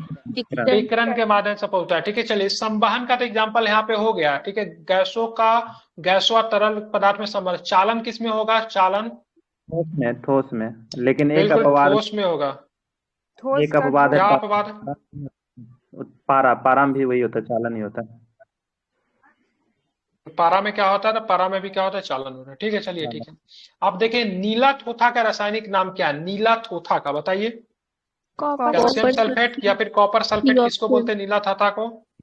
Copper sulphate. बिल्कुल, बहुत सुंदर, बेहतरीन बताया आपने। Copper sulphate is the right answer, बेहतरीन, ठीक है। आगे चलेंगे। निम्नलिखित में से कौन से सजातीय मिश्रण नहीं है? ठीक है, होमोजेनियस जिसको नहीं कहते हैं, मतलब पता चल जाएगा मिलाएंगे तो आप उसमें। कौन सा नहीं होमोजेनियस बताइए? पेट्रोल। बिल्कुल, पेट्रोल और जल का मिश्रण जो है होमोजेनियस नहीं है, ठीक है, ध्यान में रखेंगे, ठीक है, ध्यान में रखेंगे आप। बाकी सारे के सारे जो है क्या है? ठीक है, तो सजातीय होगा, ठीक है, बिल्कुल। तटीय और शुष्क क्षेत्रों में मिट्टी के आवरण की रक्षा के लिए हवा की गति को रोकने के लिए पेड़ों की कतारें लगाई जाती है। इस प्रक्रिया को क्या बोलते हैं? कंटूर शेल्टर बैरियर्स कहते हैं, फिर स्प्लिट क्रॉपिंग कहते हैं, क्या कहते हैं बताइए? आसान प्रश्न है ये। या फिर शेल्टर बेल्ट कहते हैं, क्या कहते हैं इसको? या फिर छत की खेती कहते हैं? बिल्कुल, इसको क्या बोला जाता है? शेल्टर बेल्ट कहते हैं। क्या कहते हैं इसको? शेल्टर बेल्ट कहते हैं, ठीक है। तटीय और शुष्क क्षेत्रों में मिट्टी के आवरण की रक्षा के लिए हवा की गति को रोकने के लिए पेड़ों की कतारें लगाई जाती है। इस प्रक्रिया को क्या कहा जाता है? शेल्टर बेल्ट कहा जाता है, ठीक है। देखिए, ये जितना भी ये इम्तिहान आइए जो सेट निकालेंगे ना दरोगा वाला के लिए, आप लोग इसको प्रैक्टिस कर लीजिएगा, ठीक है। ऊपर में होमवर्क ग्रुप का लिंक डाला हुआ, उसमें हम डालते जाएंगे। जिनको भी देना है या फिर जिनको बीएसएससी भी देना है, फिर स्टेट पीसीएस भी देना है, वो लोग भी कर सकते हैं, क्योंकि प्रश्न का लेवल को अपना स्टैंडर्ड के हिसाब से सेट किया गया, बढ़िया प्रश्न सेट किया, बैलेंस सेट है, ठीक है। इसको सभी लोग क्या करेंगे देख लेंगे। ऊपर में होमवर्क ग्रुप का लिंक है, ज्वाइन कर लीजिए जो लोग अभी तक नहीं जुड़े हैं, ठीक है। इसको क्या बोलते हैं? शेल्टर बेल्ट कहते हैं। इसका एक्सप्लेनेशन अगर सुनेंगे तो थोड़ा पढ़ दे रहा हूँ। शेल्टर बेल्ट को पेड़ों और झाड़ियों के अवरोध के रूप में परिभाषित किया गया है, जो हवा और तूफान से सुरक्षा प्रदान करता है और कटाव को कम करता है। शेल्टर बेल्ट एक विशिष्ट उद्देश्य के लिए लगाया जाता है और ये निर्धारित करता है कि पेड़ों की कितनी पंक्तियां लगाई जाती है और कौन सी प्रजाति लगाई जाती है और रोपण का डिजाइन क्या है, ठीक है। तो ध्यान में रखिए प्रक्रिया क्या कहलाती है, तो शेल्टर बेल्ट कहलाती है, ठीक है, ध्यान में रखेंगे। जब टाइम देने के बाद भी आप लोग समय से नहीं आते, क्या ही करूं मैं आप लोगों का। चलिए, भारत और म्यांमार के बीच में जल विभाजक का काम कौन करता है बताइए, गारो, जयंतिया, नागा और खासी, बताइए कौन सी पहाड़ी जो है भारत और म्यांमार के बीच में जल विभाजक का काम करती है, बताइए जरा क्या आंसर होगा। नागा पहाड़ी सर, नागा पहाड़ी। नागा पहाड़ी। जल विभाजक का कार्य करती है नागा पहाड़ी करती है, ठीक है, ध्यान में रखेंगे, ठीक है। बात के नागा पहाड़ी किन के सीमाओं पे स्थित है, तो भारत और बर्मा के सीमाओं पे स्थित है, ठीक है, आप जरा इसको ध्यान में रखेंगे। चलिए आप चलेंगे 45 नंबर प्रश्न को देखते हैं जरा। तो 45 नंबर प्रश्न आपसे कह रहा है, निम्नलिखित में से कौन सा खनिज चट्टानों के अपघटन से अपक्षयित सामग्री अपशिष्ट द्रव्यमान को छोड़कर बनता है, सुनिएगा। निम्नलिखित में से कौन सा खनिज चट्टानों के अपघटन से अपक्षयित सामग्री के अपशिष्ट द्रव्यमान को छोड़कर बनता है, कोयला, बॉक्साइट, सोना या फिर जस्ता, क्या बताएंगे, अभी नहीं बताएंगे, बताइए। देखेंगे बॉक्साइट बनता है, तो बॉक्साइट एक खनिज है जो चट्टानों के अपघटन से बनता है, जिसे अपक्षयित सामग्री के अपशिष्ट द्रव्यमान निकल जाता है। प्राकृतिक रूप में पाए जाने वाला सजातीय पदार्थ किसी एक निश्चित आंतरिक संरचना होती है, खनिज कहलाता है, ठीक है, ध्यान में रखेंगे। 46 नंबर प्रश्न देखें, निम्नलिखित में से किस राज्य की सीमा 3 देश नेपाल से, भूटान से, चीन, तीनों से मिल जाती है, किससे मिल जाती है वैसे बताएंगे जरा। बिल्कुल ठीक है, सिक्किम की सीमा की बात करें, सिक्किम की सीमा 3 देश से मिलती है, नेपाल से, भूटान से, चीन से मिलती है, ठीक है। सिक्किम की बात करेंगे भारत में, ठीक है, राज्य कब बना सिक्किम, भारत का पूर्ण राज्य कब बना, 75। 36। भारत में एक वर्ष तक, ठीक है, पर्यवेक्षक राज्य के आधार पे भी भारत में रहा था, ठीक है, किस राज्य के आधार पे रहा था, तो 1974 से 75 तक पर्यवेक्षक राज्य के आधार पे रखा था, ठीक है। 35वां संविधान संशोधन और 36वां संविधान संशोधन, दोनों संविधान संशोधन किससे संबंधित है, तो क्या बताएंगे, सिक्किम। बिल्कुल, दोनों के दोनों संविधान संशोधन की अगर मैं बात करूं तो सिक्किम से ही संबंधित है, आप इसे याद रखें, बिल्कुल भी ना भूले, ठीक है। चलिए आगे चलेंगे तो आप बताएंगे हमें, ठीक है। भारत की प्राचीनतम पर्वत श्रेणी की बात करेंगे तो क्या बताएंगे, कौन सा हो जाएगा, अरावली। बिल्कुल अरावली, बहुत सुंदर आपने बताया, ठीक है। बात के अरावली का विस्तार आपको किस किस राज्यों में देखने को मिला, मैं ऑप्शन दे रहा हूँ, ठीक है। बताते हैं, गुजरात में क्या है? गुजरात, थोड़ा सा दिल्ली राजस्थान, में, हरियाणा, दिल्ली, पंजाब। चार हो। में, राजस्थान में, हरियाणा में, दिल्ली में, ठीक है। दिल्ली में एक जगह है जो कि अरावली हिल्स पे बसा हुआ बड़ा फेमस जगह है, ठीक है, कौन सा हिल्स है, रायसीना हिल्स। रायसीना हिल्स किसका निवास स्थान है, राष्ट्रपति भवन। महामहिम का निवास स्थान है, ठीक है, रायसीना हिल्स, ठीक है, आप इसे ध्यान में रखें। और ये स्थान आपका कहाँ पे पड़ता है, अरावली पहाड़ी का क्षेत्र है रायसीना हिल्स, ठीक है, भूलेंगे नहीं, ठीक है। तो 4 राज्यों में आपको देखने को मिलता है। बात करें कितने क्षेत्रों में फैली है, तो 800 किलोमीटर में आपको ये आपको देखने को मिलता है, अरावली आपको देखने को मिलता है, ठीक है। गुजरात में है, हरियाणा में है, राजस्थान में, दिल्ली में है, ठीक है, ध्यान में रखेंगे, ठीक है। किस प्रकार का इसका निर्माण किस काल में, 3 कैरेबियन काल में हुआ, किसमें हुआ, 3 कैरेबियन, हाँ बिल्कुल हुआ था, ठीक है, और हाँ बिल्कुल इसको ध्यान में रखेंगे, ठीक है। 570 मिलियन वर्ष पूर्व हुआ था, जब उत्पत्ति हुआ था उस समय बलित पर्वत था, अभी अवशिष्ट है। कई अपशिष्ट पर्वत बन गया, ठीक है, जिसको रेडुसियल भी कहते हैं ना इंग्लिश में। गंगोत्री हिमनद किस हिमालय में स्थित है, कुमायूं में है, नेपाल में, पंजाब में या फिर असम में है, कहाँ पे है, उत्तराखंड में बिल्कुल कुमायूं में है, ठीक है। तो गंगोत्री हिमनद की बात करेंगे किस हिमालय स्थित में, तो कुमायूं में। ये कुमायूं हिमालय की बात करेंगे तो किस किस नदी के बीच तक के क्षेत्र को कुमायूं हिमालय कहते हैं, ये जो क्या कहते हैं, काली, ठीक है, सतलज से काली तक, कहाँ तक, सतलज से काली तक, ठीक है। अब बात करें सतलज से काली कितने क्षेत्रों में फैली हुई, तो 320 किलोमीटर में फैली हुई, कितने क्षेत्रों में फैली हुई है, तो 320 किलोमीटर में फैली हुई है, ठीक है, ध्यान में रखेंगे, ठीक है। इसके पश्चिमी भाग को गढ़वाल, तो पूर्वी भाग को कुमायूं हिमालय कहा जाता है। पश्चिमी भाग को क्या बोलते हैं, गढ़वाल हिमालय, तो पूर्वी भाग को कौन सा हिमालय, ध्यान में रखेंगे, तो इसको पूर्वी भाग को कौन सा हिमालय कहते हैं, तो ध्यान रखिएगा, तो इसको कुमायूं हिमालय कहा जाता है। यहाँ की प्रमुख चोटी में बद्रीनाथ हो गया, केदारनाथ हो गया, त्रिशूल हो गया, माना दर्रा पड़ते, गंगोत्री होगा, यमुनोत्री हो गया, हेमकंठ साहिब हो गया, नंदा देवी होगा, कामेत हो गया, सब इसी में पड़ता आपको कुमायूं हिमालय में। ध्यान में रखिएगा, सतलज से काली नदी 320 किलोमीटर, ठीक है। चलिए आगे पढ़ेंगे, अल सल्वाडोर की राजधानी कहाँ है, क्या बताएंगे या फिर नहीं बताएंगे, क्या बताएंगे, लास्ट ईयर राजधानी में सान सल्वाडोर, ठीक है। अल सल्वाडोर से एक प्रश्न क्या बनता है, तो ध्यान में रखें, अल सल्वाडोर एक ऐसी कंट्री है जिसने अपने का लीगल टेंडर घोषित कर दिया था। किसको घोषित कर दिया था लीगल टेंडर? तो ध्यान में रखेंगे, बिटकॉइन को लीगल टेंडर घोषित कर दिया था, ठीक है। बिल्कुल, लीगल टेंडर का मतलब क्या होता है? लीगल टेंडर का मतलब होता है जिस करेंसी में हम देश के अंदर कुछ खरीद बिक्री कर सकते हैं। That means gold is a legal tender, ठीक है। गोल्ड क्या है? Legal tender. आप किसी दुकान में जाओगे, अब बोलोगे भाई साहब को सोना बेचना है, तो बोलेगा ठीक है बेच दो, बेच के आपको करेंसी तुरंत दे देगा। लेकिन बिटकॉइन बेचना चाहेंगे तो कोई जल्दी नहीं लेगा, उसको हमेशा मन में डर लगा रहेगा, सभी इसको ले लेते, हो सकता है कुछ समय के बाद इसकी वैल्यू क्या होगा, बहुत ज्यादा मतलब क्या हो जाए, कम हो जाए, ठीक है। गिर जाए। ध्यान में रखेंगे, ठीक है। तो it's not a legal tender, ठीक है। ध्यान में रखें, अल सल्वाडोर ने इसको लीगल टेंडर घोषित कर दिया था। मतलब अगर अल सल्वाडोर में आपको कॉफी पीना है, चाय पीना है, समोसा खानी है, तब बिटकॉइन देके इन सब चीजों को आप कर सकते थे, ठीक है। ध्यान में रखेंगे। अब यहाँ पे बात करें मोरक्को, रबात, रबात की बात करेंगे तो किसकी राजधानी है रबात? मोरक्को की। ये ध्यान में रखेंगे। तो रबात की बात करेंगे किसकी राजधानी है, तो ध्यान में रखें मोरक्को की राजधानी। पोर्ट लुइस की बात करेंगे, पोर्ट लुइस किसकी राजधानी, जरा बताएं हमें, पोर्ट लुइस किसकी राजधानी है? तो मॉरिशस की राजधानी जो है पोर्ट लुइस है, ठीक है। मॉरिशस के बारे में क्या कहा जाए, हिंद महासागर में एक छोटा सा द्वीप क्या है, मॉरिशस है, ठीक है। डिगाली की बात करें किसकी राजधानी है? डिगाली नहीं, किगाली होगा, मिस्टेक है। किगाली किसकी राजधानी है? तो खांडा की राजधानी की बात करेंगे, किवाली है, ठीक है। खांडा की राजधानी कहाँ है? तो किगाली है। युगांडा। खांडा, युगांडा है कि खांडा? अरे यार क्या मैं बोल रहा हूँ, ठीक है। रवांडा युगांडा युगांडा, खांडा बोल रहे, ठीक है। खांडा से मुझे कांडा याद आ गया, ठीक है। गलत बोल रहे थे, ठीक है। युगांडा की युगांडा होगा, राजधानी ठीक है। अभी से कंपाला। ध्यान रखें, नहीं है ना, अभी भी गलत है क्या? सही है, सही। खांडा बोल रहे थे हम। बाल्टिक राज्य के अंतर्गत कौन सा देश शामिल नहीं है, ठीक है। तो एस्टोनिया, लिथुआनिया, लथाविया, ठीक है। और ये आपका अल्बानिया जो आती है नहीं आती है, ठीक है। अल्बानिया नहीं आती है, ठीक है। आप इसे ध्यान में रखेंगे, ध्यान में। अरे रवांडा होगा, ठीक है। युगांडा नहीं, रवांडा होगा, ठीक है। फिर क्या, ठीक है। हाँ कंपाला। ये डिगाली नहीं है, ये आपका किगाली है, किगाली ठीक है। है, ठीक है ठीक है। बाल्टिक राज्य के अंतर्गत बात करेंगे तो कौन कौन सा आता है, ध्यान में रखेंगे। तो लिथुनिया, एस्टोनिया लाटविया, एस्टोनिया, एक और भी आता है ना, क्या नाम है उसका? नहीं, 3 ही आता है ना।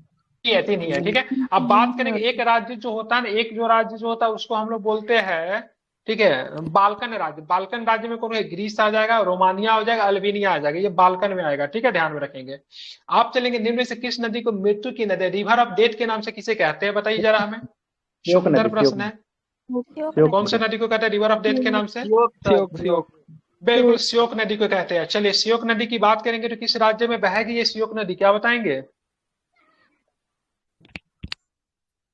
काराकोरम क्षेत्र में मृत्यु की नदी के नाम से जाना मुख्य रूप से लद्दाख में। लूनी नदी की बात अरावली से निकलती है और बेचारा समुद्र तक नहीं पहुंच पाती है, कच्छ के रण में जाकर विलुप्त हो जाती है, ठीक है। लेकिन लूनी एक ऐसी नदी है जो कि मतलब थार रेगिस्तान को पार कर जाती है, ठीक है।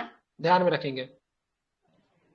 आगे प्रश्न चलेंगे तो आगे आपका प्रश्न नंबर कितना आएगा, तो प्रश्न नंबर आपका 52 क्या कहता है, एटलस पर्वतमाला किस महाद्वीप में स्थित है? बता ही देंगे, आसान प्रश्न है, कोई दिक्कत है? अफ्रीका में है, बिल्कुल। Africa is the right answer, ठीक है। अगर मैं पूछे ग्रेट डिवाइडिंग रेंज आपको कहाँ पे देखने को मिलता है, ग्रेट डिवाइडिंग रेंज, तो क्या बताएंगे? ऑस्ट्रेलिया। ऑस्ट्रेलिया में, ठीक है। रॉकीज पर्वत कहाँ पे देखने को मिले, रॉकीज पर्वत कहाँ पे देखने को मिलता है, तो क्या बताएंगे? उत्तरी उत्तरी अमेरिका। अमेरिका में। और रॉकीज कहाँ पे? उत्तरी अमेरिका में। जरूर, और रॉकी की बात उत्तरी अमेरिका में है, तो एंडीज कहाँ पे, तो क्या बताएंगे? दक्षिण अमेरिका। देखने को मिलता है। अगर मैं बात करूं सबसे लंबी पर्वतमाला किसकी है, तो क्या बताएंगे? एंडीज 7200। लंबी पर्वतमाला, ठीक है। ध्यान में रखेंगे। विश्व की गन्ने का सबसे बड़ा उत्पादक की बात करेंगे तो ब्राजील कौन सा हो जाएगा? बिल्कुल, ठीक है। ध्यान रखें, ब्राजील, बिल्कुल Brazil is the right answer, ठीक है। लेकिन गन्ने की टोकरी की क्या सर उत्पादन रहेगा तो फिर क्या होगा सर, उत्पादन में सर? दोनों तो एक ही हुआ, उत्पादन उत्पादक में नहीं क्या? सर, एक नहीं हुआ। लेट मी एक्सप्लेन, ठीक है। अगर पूछेगा कम क्षेत्र में गन्ना का सबसे ज्यादा उत्पादक करने वाला देन क्यूबा होगा, जैसे पंजाब और मतलब क्या उत्तर प्रदेश को लेकर होता है, ठीक है। उत्तर प्रदेश सबसे अधिक गेहूं का उत्पादन करता है मात्रा में, लेकिन अगर बात करेंगे कम क्षेत्र में गेहूं का सबसे अधिक, अगर क्या बोले एरिया वाइज अगर कहेंगे ना, कम क्षेत्र में ज्यादा गेहूं का उत्पादन करते पंजाब ले लेता है आंसर, ठीक है।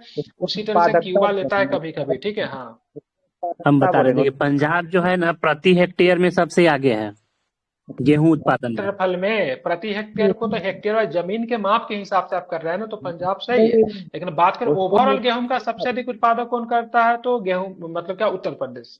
उसी उत्पादन तरह में क्यूबा भी होता है। ब्राजील करेगा ना सर, उत्पादन तीन ब्राजील तीन करेगा। तीन चीज होता है, वो नहीं, क्षेत्रफल, ये नहीं उत्पादन और होता है सर, उत्पादकता। ये नहीं होता उत्पादक है। वाला उसको ठीक से उत्पादन एक्सप्लेन कर उत्पादकता दीजिए। दोनों अलग अलग उत्पादक चीज शायद है। भारत होगा सर। पर जो है ना, जिसको पहले बोल कौन रहा है प्रोडक्ट, उत्पादन उत्पादक में, कौन बोल रहा है? ठीक हम है बोले सर, थे ठीक है। उत्पादक और उत्पादकता अलग अच्छा, अलग चीज है। उत्पादकता अलग चीज है, ब्राजील प्रति सही है, हेक्टेयर हम गूगल पे सर्च कर लिए। ये ब्राजील इसका राइट आंसर है, इसमें कोई भी डाउट नहीं है, ठीक है। इसको देख लीजिएगा आप लोग। अगर एरिया वाइज हेक्टेयर में अगर सही है, बात हम करेंगे सर्च तो कर क्यूबा लिए। हो सकता है, ठीक है। ध्यान में उत्पादकता रखिएगा नहीं इसको, होगा ठीक भाई। है। हाँ, उत्पादकता हुआ प्रोडक्टिविटी हो गया, मतलब प्रति हेक्टेयर में जो सबसे ज्यादा है तो क्यूबा हो जाएगा। हाँ, तो उत्पादक क्यूबा हो जाएगा, ठीक है। ऐसे उत्पादक में ब्राजील सही है, ठीक है। कोई इसमें दोहरा नहीं है, ठीक है। अगर गलत है तो आप चेक कर लीजिए, ठीक है। नहीं सही है चलिए, वो। आप चलते हैं हम लोग आगे। कहाँ पे थे? अगर पूछे गन्ना और कॉफी का सबसे बड़ा उत्पादक की बात करेंगे तो ब्राजील ही करता है। क्यूबा को चीनी का कटोरा कहते हैं, क्योंकि बहुत अधिक मतलब यहाँ पे गन्ना का उत्पादन यहाँ पे ठीक ठाक होता है। मक्का का सर्वाधिक उत्पादक कहाँ पे होता है? यूएसए होता है। एक क्वेश्चन हिस्ट्री से मैं तो लेना चाहूंगा, एक कट आया था, कब हुआ था क्यूबन मिसाइल संकट? आपका आवाज ही कर, ठीक है, बताइए। आवाज नहीं गई क्या? हेलो, नहीं है फिर से अब आ बोलिए। आ रही है। कट क्या रहा है?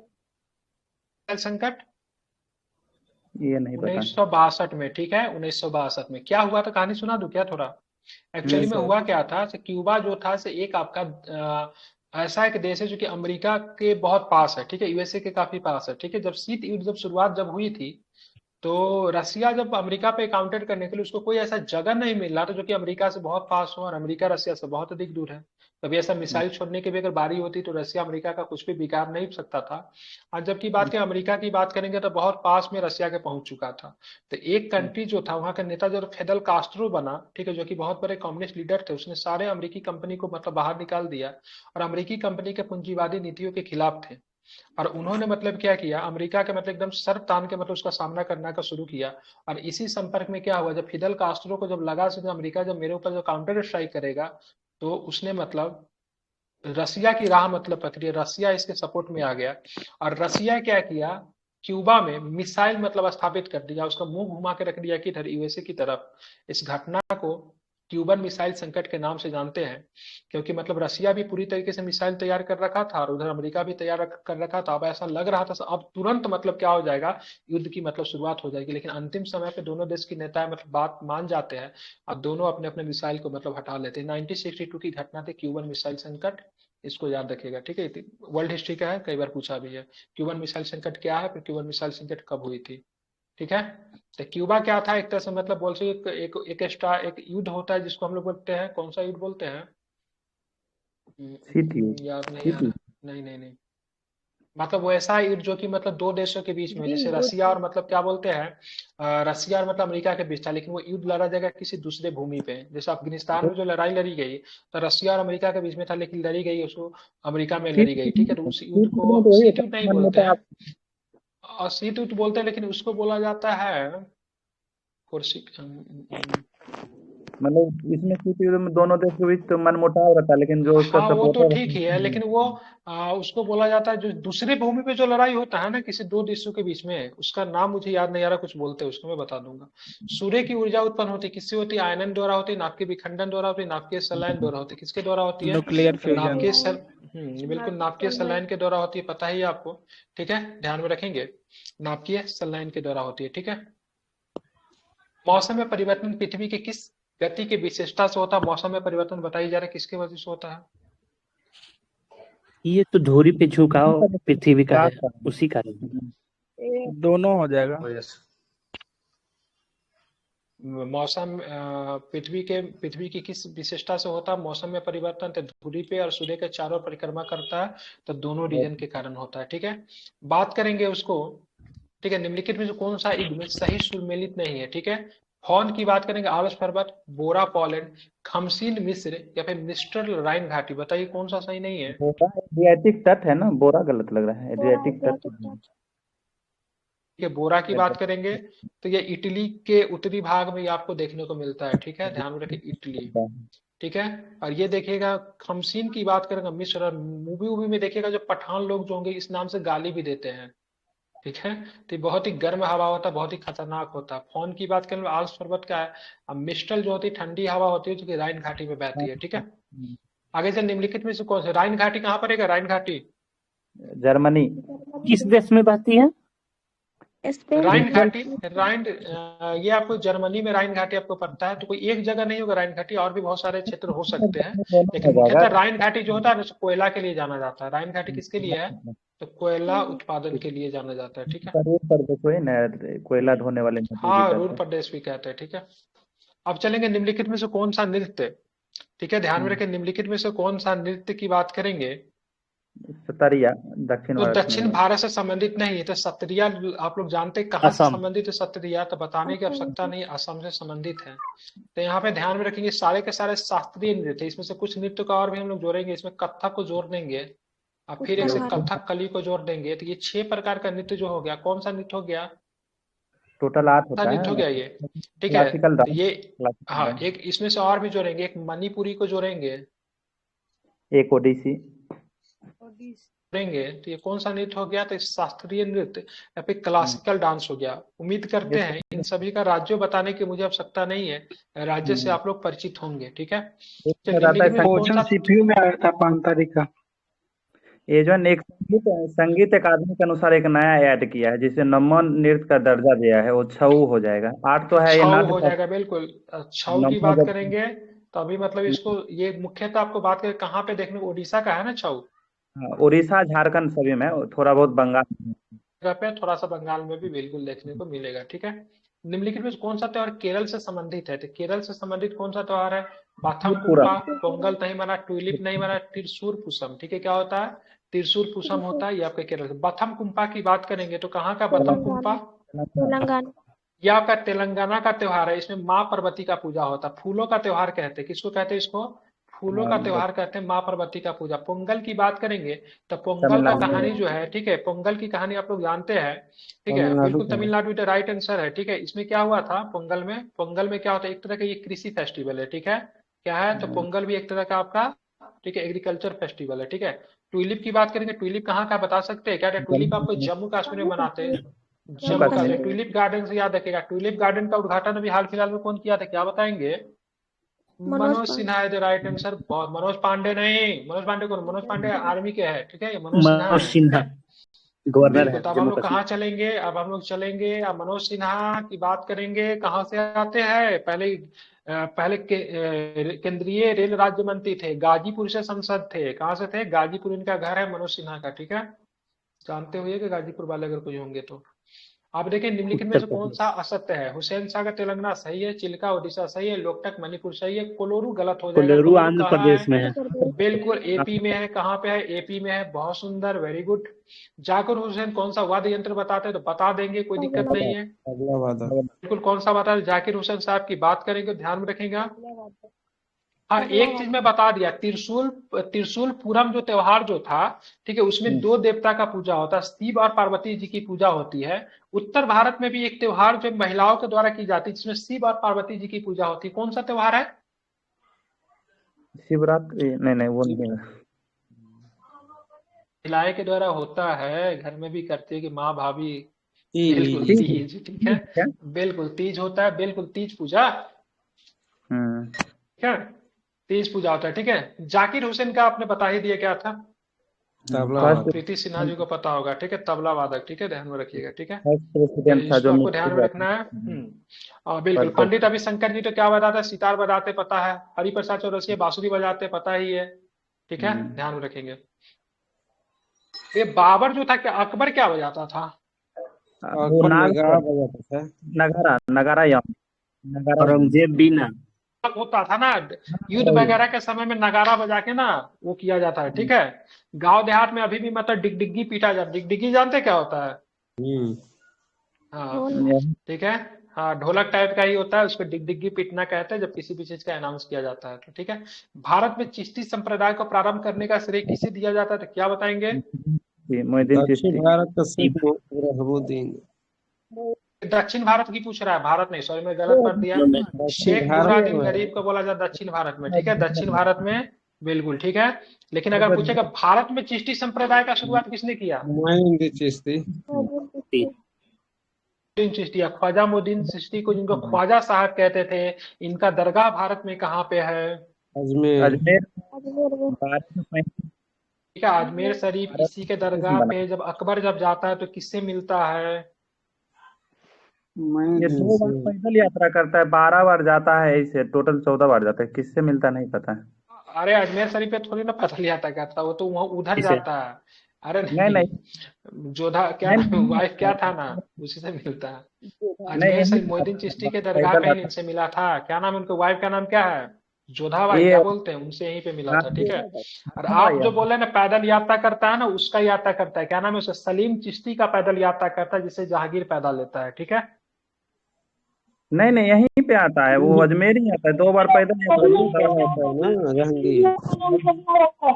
क्या था, सलीम चिश्ती के यहाँ भी पैदल का माना हुआ था से अगर मतलब उनको पुत्र पैदा होगा तो मतलब ना पूरी तरीके से मतलब पैदल यात्रा करेंगे, मतलब किसे? वही फतेहपुर सिकरी का सलीम वाला का, जिसको सलीम चिश्ती नाम रखा, सलीम चिश्ती से ही नाम दिया गया था, उसका भी पैदल किया था, हो सकता है ये भी हो।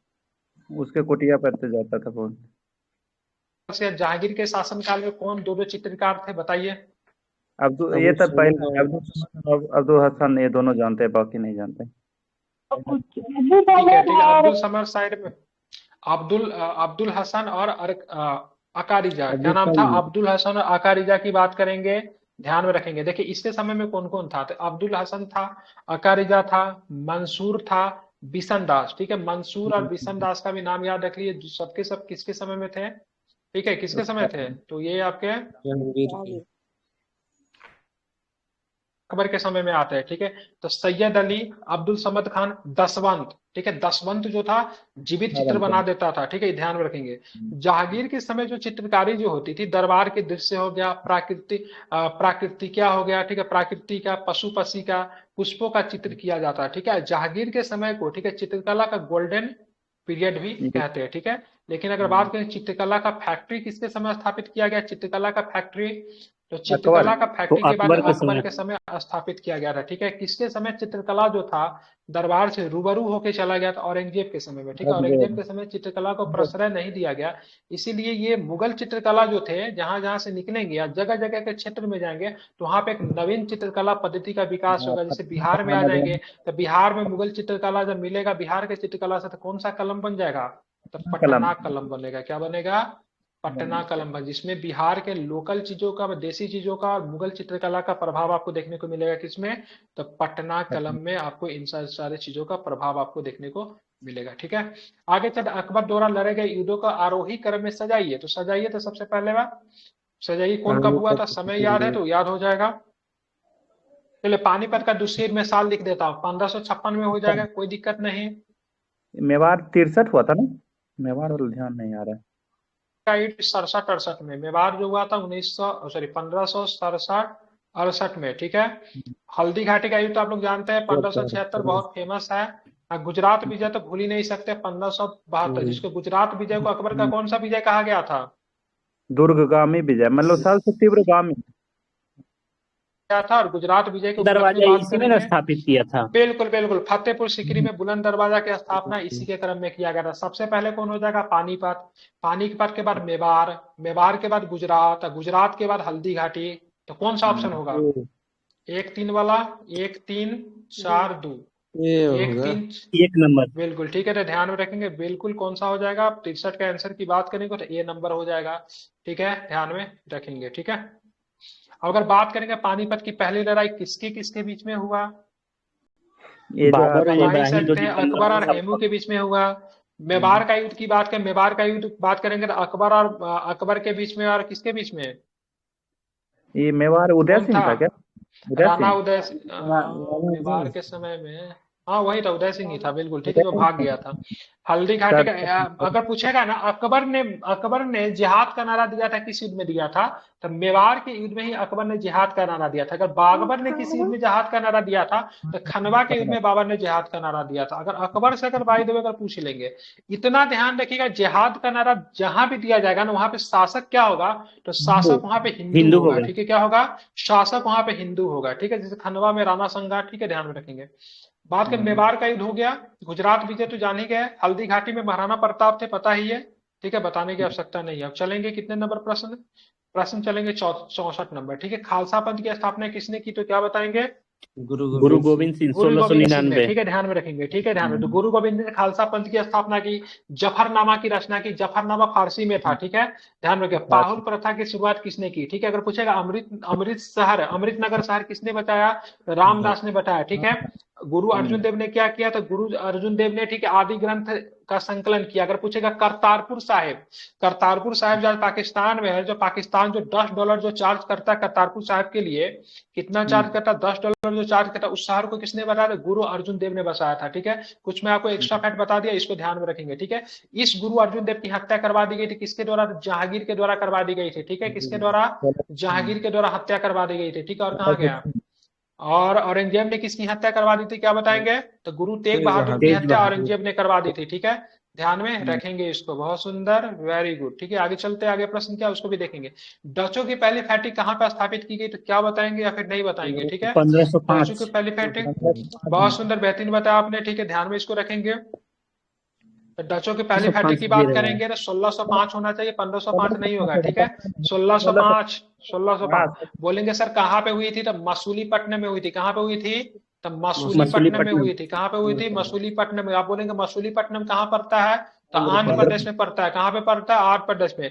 डचों की एक फैक्ट्री की बात करेंगे, बिहार में ही था। बिहार में डचों ने 1632 में डचों ने फैक्ट्री स्थापित किया था। कहाँ पे किया था? जहाँ पे पटना कॉलेज है, उसी का उत्तरी इमारत के पास में किया था, ठीक है। अगर बात करें डच जो थे किस, बिल्कुल, डच जो थे किस युद्ध में पराजित हो गए? तो 1759 में एक युद्ध होती है, उस युद्ध का कौन सा नाम है? तो युद्ध का नाम की बात करेंगे तो युद्ध का नाम बेदरा, नॉट बांडीवास। बेदरा बेदरा। बांदीवास बिलोंग्स टू फ्रांसीसी, ठीक है। तो बांदीवास नहीं होगा, बेदरा का युद्ध होती है 1759 में। यहाँ पे डच शक्ति पूरी तरीके से पराजित हो जाती है, लेकिन डच शक्ति क्या मिडिल ईस्ट को, सॉरी, दक्षिण एशिया को छोड़ के भाग जाती नहीं, इंडोनेशिया के क्षेत्र में डच जो थे पूरी तरीके से मतलब प्रभावित होती है, ठीक है। अगर डच अगर ऑप्शन में ना रहे तो हॉलैंड है, हॉलैंड कीजिए, नीदरलैंड है, नीदरलैंड कीजिए, ठीक है। डच वहां के लोगों को कहते थे हॉलैंड, और मतलब नीदरलैंड कंट्री का नाम है, ठीक है, ध्यान में रखेंगे। चलिए, और बात करें ब्राजील जो था दक्षिण अमेरिकी कॉन्टिनेंट में पूरी तरीके से डचों का प्रभुत्व था। इसीलिए कभी अगर पूछेगा ब्राजील की भाषा क्या है, तो ब्राजीलिया अगर रहेगा तो उसको मत कीजिएगा। ब्राजील की भाषा जो है डच बोली जाती है। क्या बोली जाती है? डच बोली जाती है, क्योंकि ब्राजील जो था डच उपनिवेश था, ठीक है। ये भी प्रश्न आई थिंक आया हुआ कहीं, मैंने देखा था इसे। गांधी इरविन समझौता को किस नाम से जानते थे? सबसे पहला प्रश्न नहीं बताएंगे आप, किस नाम से जाना जाता था? दिल्ली समझौता। दिल्ली पैक्ट के नाम से, ठीक है, बहुत सुंदर, दिल्ली पैक्ट के नाम से जानते हैं, ठीक है, ध्यान में रखेंगे। तो दिल्ली पैक्ट के नाम से जानते हैं। गांधी इरविन समझौता क्या? पूना पैक्ट के नाम से तो जानते हैं। अंबेडकर और गांधी जी के बीच में जो समझौता जो होती है उसको पूना पैक्ट के नाम से जानते हैं। ये समझौता कब होती है? तो ध्यान में रखेंगे 5 मार्च 1931। 5 मार्च 1931 को समझौता होती है, इसको दिल्ली पैक्ट के नाम से जानते हैं। इसमें अगर भूमिका की बात करेंगे, इस समझौता कराने में किनकी भूमिका थी, तो क्या बताएंगे? एक MR तेज बहादुर सुप्रू, ठीक है, और और एक जो MR जयकर, दो थे तेज। ठीक है। जयकर साहब का, सुप्रू साहब का बहुत अधिक योगदान था इन समझौता को पूरा करवाने में, ठीक है। अगर पूछ देगा जयकर साहब से और क्या फैक्ट बन सकता है, तो जयकर साहब बात करेंगे समाजवादी कम्युनिज्म नेता थे। उन्होंने मतलब जब देश का जब बंटवारा हो गया, तो क्या नाम है इनका, अंबेडकर साहब के लिए जब कोई सीट नहीं मिल रहा था, बॉम्बे का सीट अंबेडकर साहब के लिए जयकर साहब ने छोड़ दिया था, ठीक है, ताकि जयकर साहब कहाँ जा सके। तो जयकर साहब की जगह पे मतलब अंबेडकर साहब कहाँ आ पाए, तो मतलब संविधान सभा में आ पाए, ठीक है। इसको आपको ध्यान में रखेंगे, ठीक है। तो 5 मार्च 1931 याद रखिए। कुछ फैक्ट मैंने आपको बताया, इसको ध्यान में रखेंगे। अगर 4 मार्च रहेगा तो भी 5 मार्च ही कीजिएगा, ठीक है। 5 मार्च इज द राइट आंसर। कहीं कहीं पे अगर 5 मार्च ना रहे तब 4 मार्च कीजिएगा। 4 मार्च 5 मार्च अगर दोनों रहे तो 5 मार्च कीजिएगा, ठीक है, ध्यान में रखेंगे। गांधी इरविन का जब समझौता होता है तो थोड़ा भावुक हो जाती है। कौन भावुक हो जाती है? सरोजिनी नायडू। और गांधी और मतलब क्या इरविन को दोनों को दो महात्मा का टैगलाइन मतलब इरविन क्या सरोजिनी नायडू जी के द्वारा दिया जाता है। ठीक है। इस समझौता में क्या था, इन्होंने बोला राजनीतिक बंदियों को जिन पे हिंसा का आरोप है, ठीक है, उनको छोड़कर, ठीक है, सभी लोगों को रिहा कर देना चाहिए। ठीक है। और मतलब इसमें एक और भी गांधी जी इस बात से खुश हो गए कि नमक बनाने का अधिकार जो था उनको दे दिया गया था। और गांधी जी को बोला गया था कि भाई साहब आप क्या करो, अब जो सबनियम आंदोलन जो चला रहा हो उसको भी क्या करो, समाप्त करो, और चुपचाप मतलब ऐसे राजपूताना पकड़ कर कहाँ निकल जाओ, ये आपको गोलमेज सम्मेलन जो किया। इंग्लैंड चले जाना है। ठीक है। इंग्लैंड में कौन सा हॉल था? किंग्सले हॉल, याद रखिएगा। कौन सा हॉल? किंग्सले हॉल, याद रखिएगा। वहां पे जाके क्या करेंगे, तो वहां पे जाके ये लोग क्या करेंगे, गांधी मतलब गोलमेज सम्मेलन में पार्टिसिपेट करेंगे, सेकेंड गोलमेज सम्मेलन में। ठीक है। गांधी जी वहां पे गए और इरविन बोले से मैं यहाँ से क्या करता हूँ, निकल बदल चुके थे। एक मिनट मेरा ब्लूटूथ डाउन हो गया, एक सेकंड किंग्सले हॉल देता पहले देता तो सेंट एक जेम्स मिनट एक पहले। मिनट होता है तो पता भी नहीं चल रहा। क्या बोले, फिर से बताइएगा। मतलब हॉल तो किंग्सले हॉल देता पहले से देता तो सेंट जेम्स पहले पहला दूसरा और तीसरा होता है ना, आपको जो है 10 डाउन्स में बोलता है कहाँ कहाँ हुआ है। हाँ तो ये पैलेस ही था, पैलेस के अंदर शायद हॉल का शायद कुछ नाम था। ठीक है। पैलेस तो आपने बताया सही है, कोई दिक्कत नहीं है। तीनों एक ही पैलेस में था। तीनों जो होता है रामजे मैकडोनाल्ड के साथ ही होता है। ठीक है। प्रथम गोलमेज सम्मेलन में कांग्रेस ने इसे पार्टिसिपेट सीढ़ी नहीं किया, दूसरे में पार्टिसिपेट किया, तीसरे में पार्टिसिपेट नहीं। गांधी जी किसकी जहाज से गए थे? एस एस राजपूताना से गए थे। ठीक है। ध्यान में रखेंगे। लेकिन गांधी जब वहां से वापस आते जो भी ज्ञान प्रोमिस इरविन के द्वारा किया गया था, सारे प्रोमिस को मतलब तोड़ दिया गया, किसी भी प्रोमिस को नहीं माना गया। जब वहां से जब गांधी जी वापस आते इरविन बदल गया था। इरविन की जगह पे कौन सा वायसराय आ गया रहता है? ये बेलिंगटन। बिल्कुल बेलिंगटन आ गया रहता है। ठीक है। बेलिंगटन की बात करेंगे तो कभी मतलब बम्बई का गवर्नर हुआ करता था। ठीक है। लेकिन बाद में उन्होंने जाकर कथन भारत का किया अगर वायसराय भी मतलब क्या होता है, गांधी नहीं बनता है। ठीक है। उन्होंने एक कथन बोलते हैं अगर गांधी नहीं होता तो वाकई में दुनिया बहुत खूबसूरत होती। स्टेटमेंट बहुत अच्छा है। और जबकि गांधी पे बहुत आक्रमण करके लेकिन एक बार गांधी का बहुत बड़ा फैन हुआ करता था। जब गांधी जी जब वहां से दक्षिण अफ्रीका से आए थे तो गांधी जी को चाय पे बुलाया था वेलिंगटन ने मिलने के लिए। बोले थे मैं आपके व्यक्तित्व से बहुत अधिक प्रतिभा हूँ। ठीक है। गांधी जी का शुरू में प्रशंसक था, लेकिन बाद में जाके ये व्यक्ति गांधी जी के बारे में बड़ा उल्टा सीधा मतलब बोलना शुरू कर दिया। चलिए, अनहैप्पी इंडिया किसकी पुस्तक है? Lala Lala Lajpat Mother India, Katherine Mayo, Katherine Indian Philosophy. Radha Rai. Krishna. बिल्कुल ठीक है। इनको दार्शनिक राष्ट्रपति कहते हैं। क्या कहते हैं इनको? हाँ फिलोसफर दार्शनिक थे ना। राष्ट्रपति। ठीक है। भारत के दूसरे राष्ट्रपति बने थे। ठीक है। कैथरीन मेयो ने क्या लिखा? Mother India. सीधे सीधे अगर मदर पूछेगा तो क्या करेंगे? Maxim Gorky. Maximum Gorky. ठीक है। जो कि रशियन लेखक थे। ठीक है। महात्मा गांधी बड़ा प्रभावित थे इनसे भी, क्योंकि रशियन इनको बहुत अच्छा लगता था। ठीक है। Maximum Gorky. ठीक है। उसके बाद बात करें इंडिया विद फ्रीडम की बात करेंगे तो ध्यान में रखिएगा कि अबुल कलाम आजाद। ठीक है। और भी इनकी बहुत सारी पुस्तक है। अनहैप्पी इंडिया कौन लिखेगा? लाला लाजपत। एक और भी पुस्तक है। ठीक है। और एक who lives if India dies किनकी पुस्तक है? कौन सा? Who lives if India dies. आप ही को कर रहा है। ये तो नेहरू जी लग रहा है। बिल्कुल नेहरू जी का राइट आंसर। नेहरू जी का ये स्टेटमेंट भी था, ये नारा भी दिया था। पूछता है ये नारा किसने दिया था? वो लिव्स इंडिया डाइज। सर जी आपका डबल वॉइस आ रहा है। मेरा पूजा दुबे माइक बंद कीजिए। अभी जा रही है मेरी आवाज? आ रही है। चलिए, तो ध्यान में इसको रखिएगा। अरे खत्म हो गया क्या ये? अच्छा, कोणार्क का सूर्य मंदिर का निर्माण किसने किया? गंगवंश। बिल्कुल। कोणार्क का सूर्य मंदिर कहाँ पे है? उड़ीसा। उड़ीसा में है। में उड़ीसा का कोणार्क जगह वहीं पे है। ठीक है। ध्यान में रखेंगे। इसका निर्माण किया गंग व्यक्ति से, जिसका नाम नरसिंह ने। अरे नरसी बर्मन प्रथम। क्यों लगाएंगे? फिर आप लोग बर्मन लगाने का मतलब you are belongs to Pallava dynasty. ठीक है। नरसिंह सही देव, सही सीधे सही, sorry Narsingh sir Dev. Sorry. Pallava नहीं लगाना है नरसिंह इसमें। पल्लव लगाएंगे तो आप सीधे सॉरी, बर्मन अगर सिंह विष्णु में लगाएंगे तो चले पल्लव जाएंगे। के पास में चले जाएंगे। बिल्कुल ठीक है। इसमें सीधे नरसिंह देव कहते हैं। क्या कहते हैं? नरसिंह देव। ठीक है। नरसिंह देव इनका सीधा नाम है। ठीक है। नरसिंह देव, ठीक है, ध्यान में रखेंगे। और इसको कुछ नाम नहीं, इतना ही है, ठीक है। इसमें देखेंगे 12 जोड़ी चक्र आपको देखने को मिलते हैं, जिसमें 7 जोड़ी चक्र को जो है देवव्रत से आकर मतलब बनाया गया है, ठीक है। 1984 में इसको यूनेस्को का विश्व धरोहर में इसको सूचित मतलब इसको क्या किया गया है, तो इसको शामिल कर दिया। 1984 में यूनेस्को का विश्व धरोहर में इसको शामिल किया गया, ठीक है। अब चलते हैं, दिल्ली में कौन सा ऐतिहासिक भारतीय तथा फारसी वास्तुकला का बहुत ही सुंदर उदाहरण है, क्या बताएंगे? मकबरा। हुमायूं का मकबरा, ठीक है। हुमायूं का मकबरा दिल्ली का ऐसा मकबरा है, ठीक है, जो कि मतलब फारसी और मतलब क्या भारतीय वास्तुकला का बहुत ही सुंदर इसका निर्माण किसने करवाया था? तो ध्यान में रखे, 2 तरह के प्रश्न बन सकते हैं, ठीक है। इसका निर्माण अगर मान लिया हमीदा बानो दिया रहेगा, अगर अकबर दिया रहेगा, you should go with Hamida Bano Begum, ठीक है। अगर हमीदा बानो बेगम नहीं, अगर अकबर है तो अकबर कीजिएगा, क्योंकि इसकी पत्नी जो थी हमीदा बानो बेगम ने अपने देख रेख में इसका निर्माण करवाया था, लेकिन फाइनेंस करने का काम जो था, जाहिर सी बात अकबर किंग था तो वही करेगा, ठीक है। तो हमीदा बानो बेगम ने करवाया था, जो कि अकबर की माँ थी और हुमायूं की पत्नी थी, ठीक है। तो उन्होंने इसका निर्माण मतलब करवाया था। एक प्रश्न और भी इससे बनता है, इसका वास्तुकार मतलब कौन थे? तो मिर्जा गियास बेग, ठीक है। मिर्जा गियास बेग की बात करेंगे। मिर्जा गियास बेग से और भी कुछ याद आ रहा है क्या? हाँ हाँ, मेहरुनिसा के पिताजी। बिल्कुल, मेहरुनिसा के पिताजी थे, ठीक है। मेहरुनिसा के पिताजी थे मिर्जा गियास बेग, उन्होंने इनका मतलब वास्तुकार किया था, ठीक है। हुमायूं ने एक नगर की स्थापना की जिसका नाम था दीन पनाह नगर, बेचारा इसी का स्थापना किया, इसी के मतलब सीढ़ियों से गिर के इनकी कहानी समाप्त हो गया, ठीक है। और बात करेंगे इसी दीन पनाह की सीढ़ियों से गिरने से मतलब इसकी कहानी समाप्त हो गया 1556 में, ठीक है। तो एक व्यक्ति जो था इस पे तंज कसते हुए कहा था से लोगों को इनसे लोगों को मतलब अंततः मतलब क्या मिली? मुक्ति नहीं, नहीं सॉरी, गिरते रहे और गिरते पड़ते मतलब इनकी मतलब, हाँ बिल्कुल ठीक है, क्या? हाँ लेन बिल्कुल पुल ठीक है, बोला था।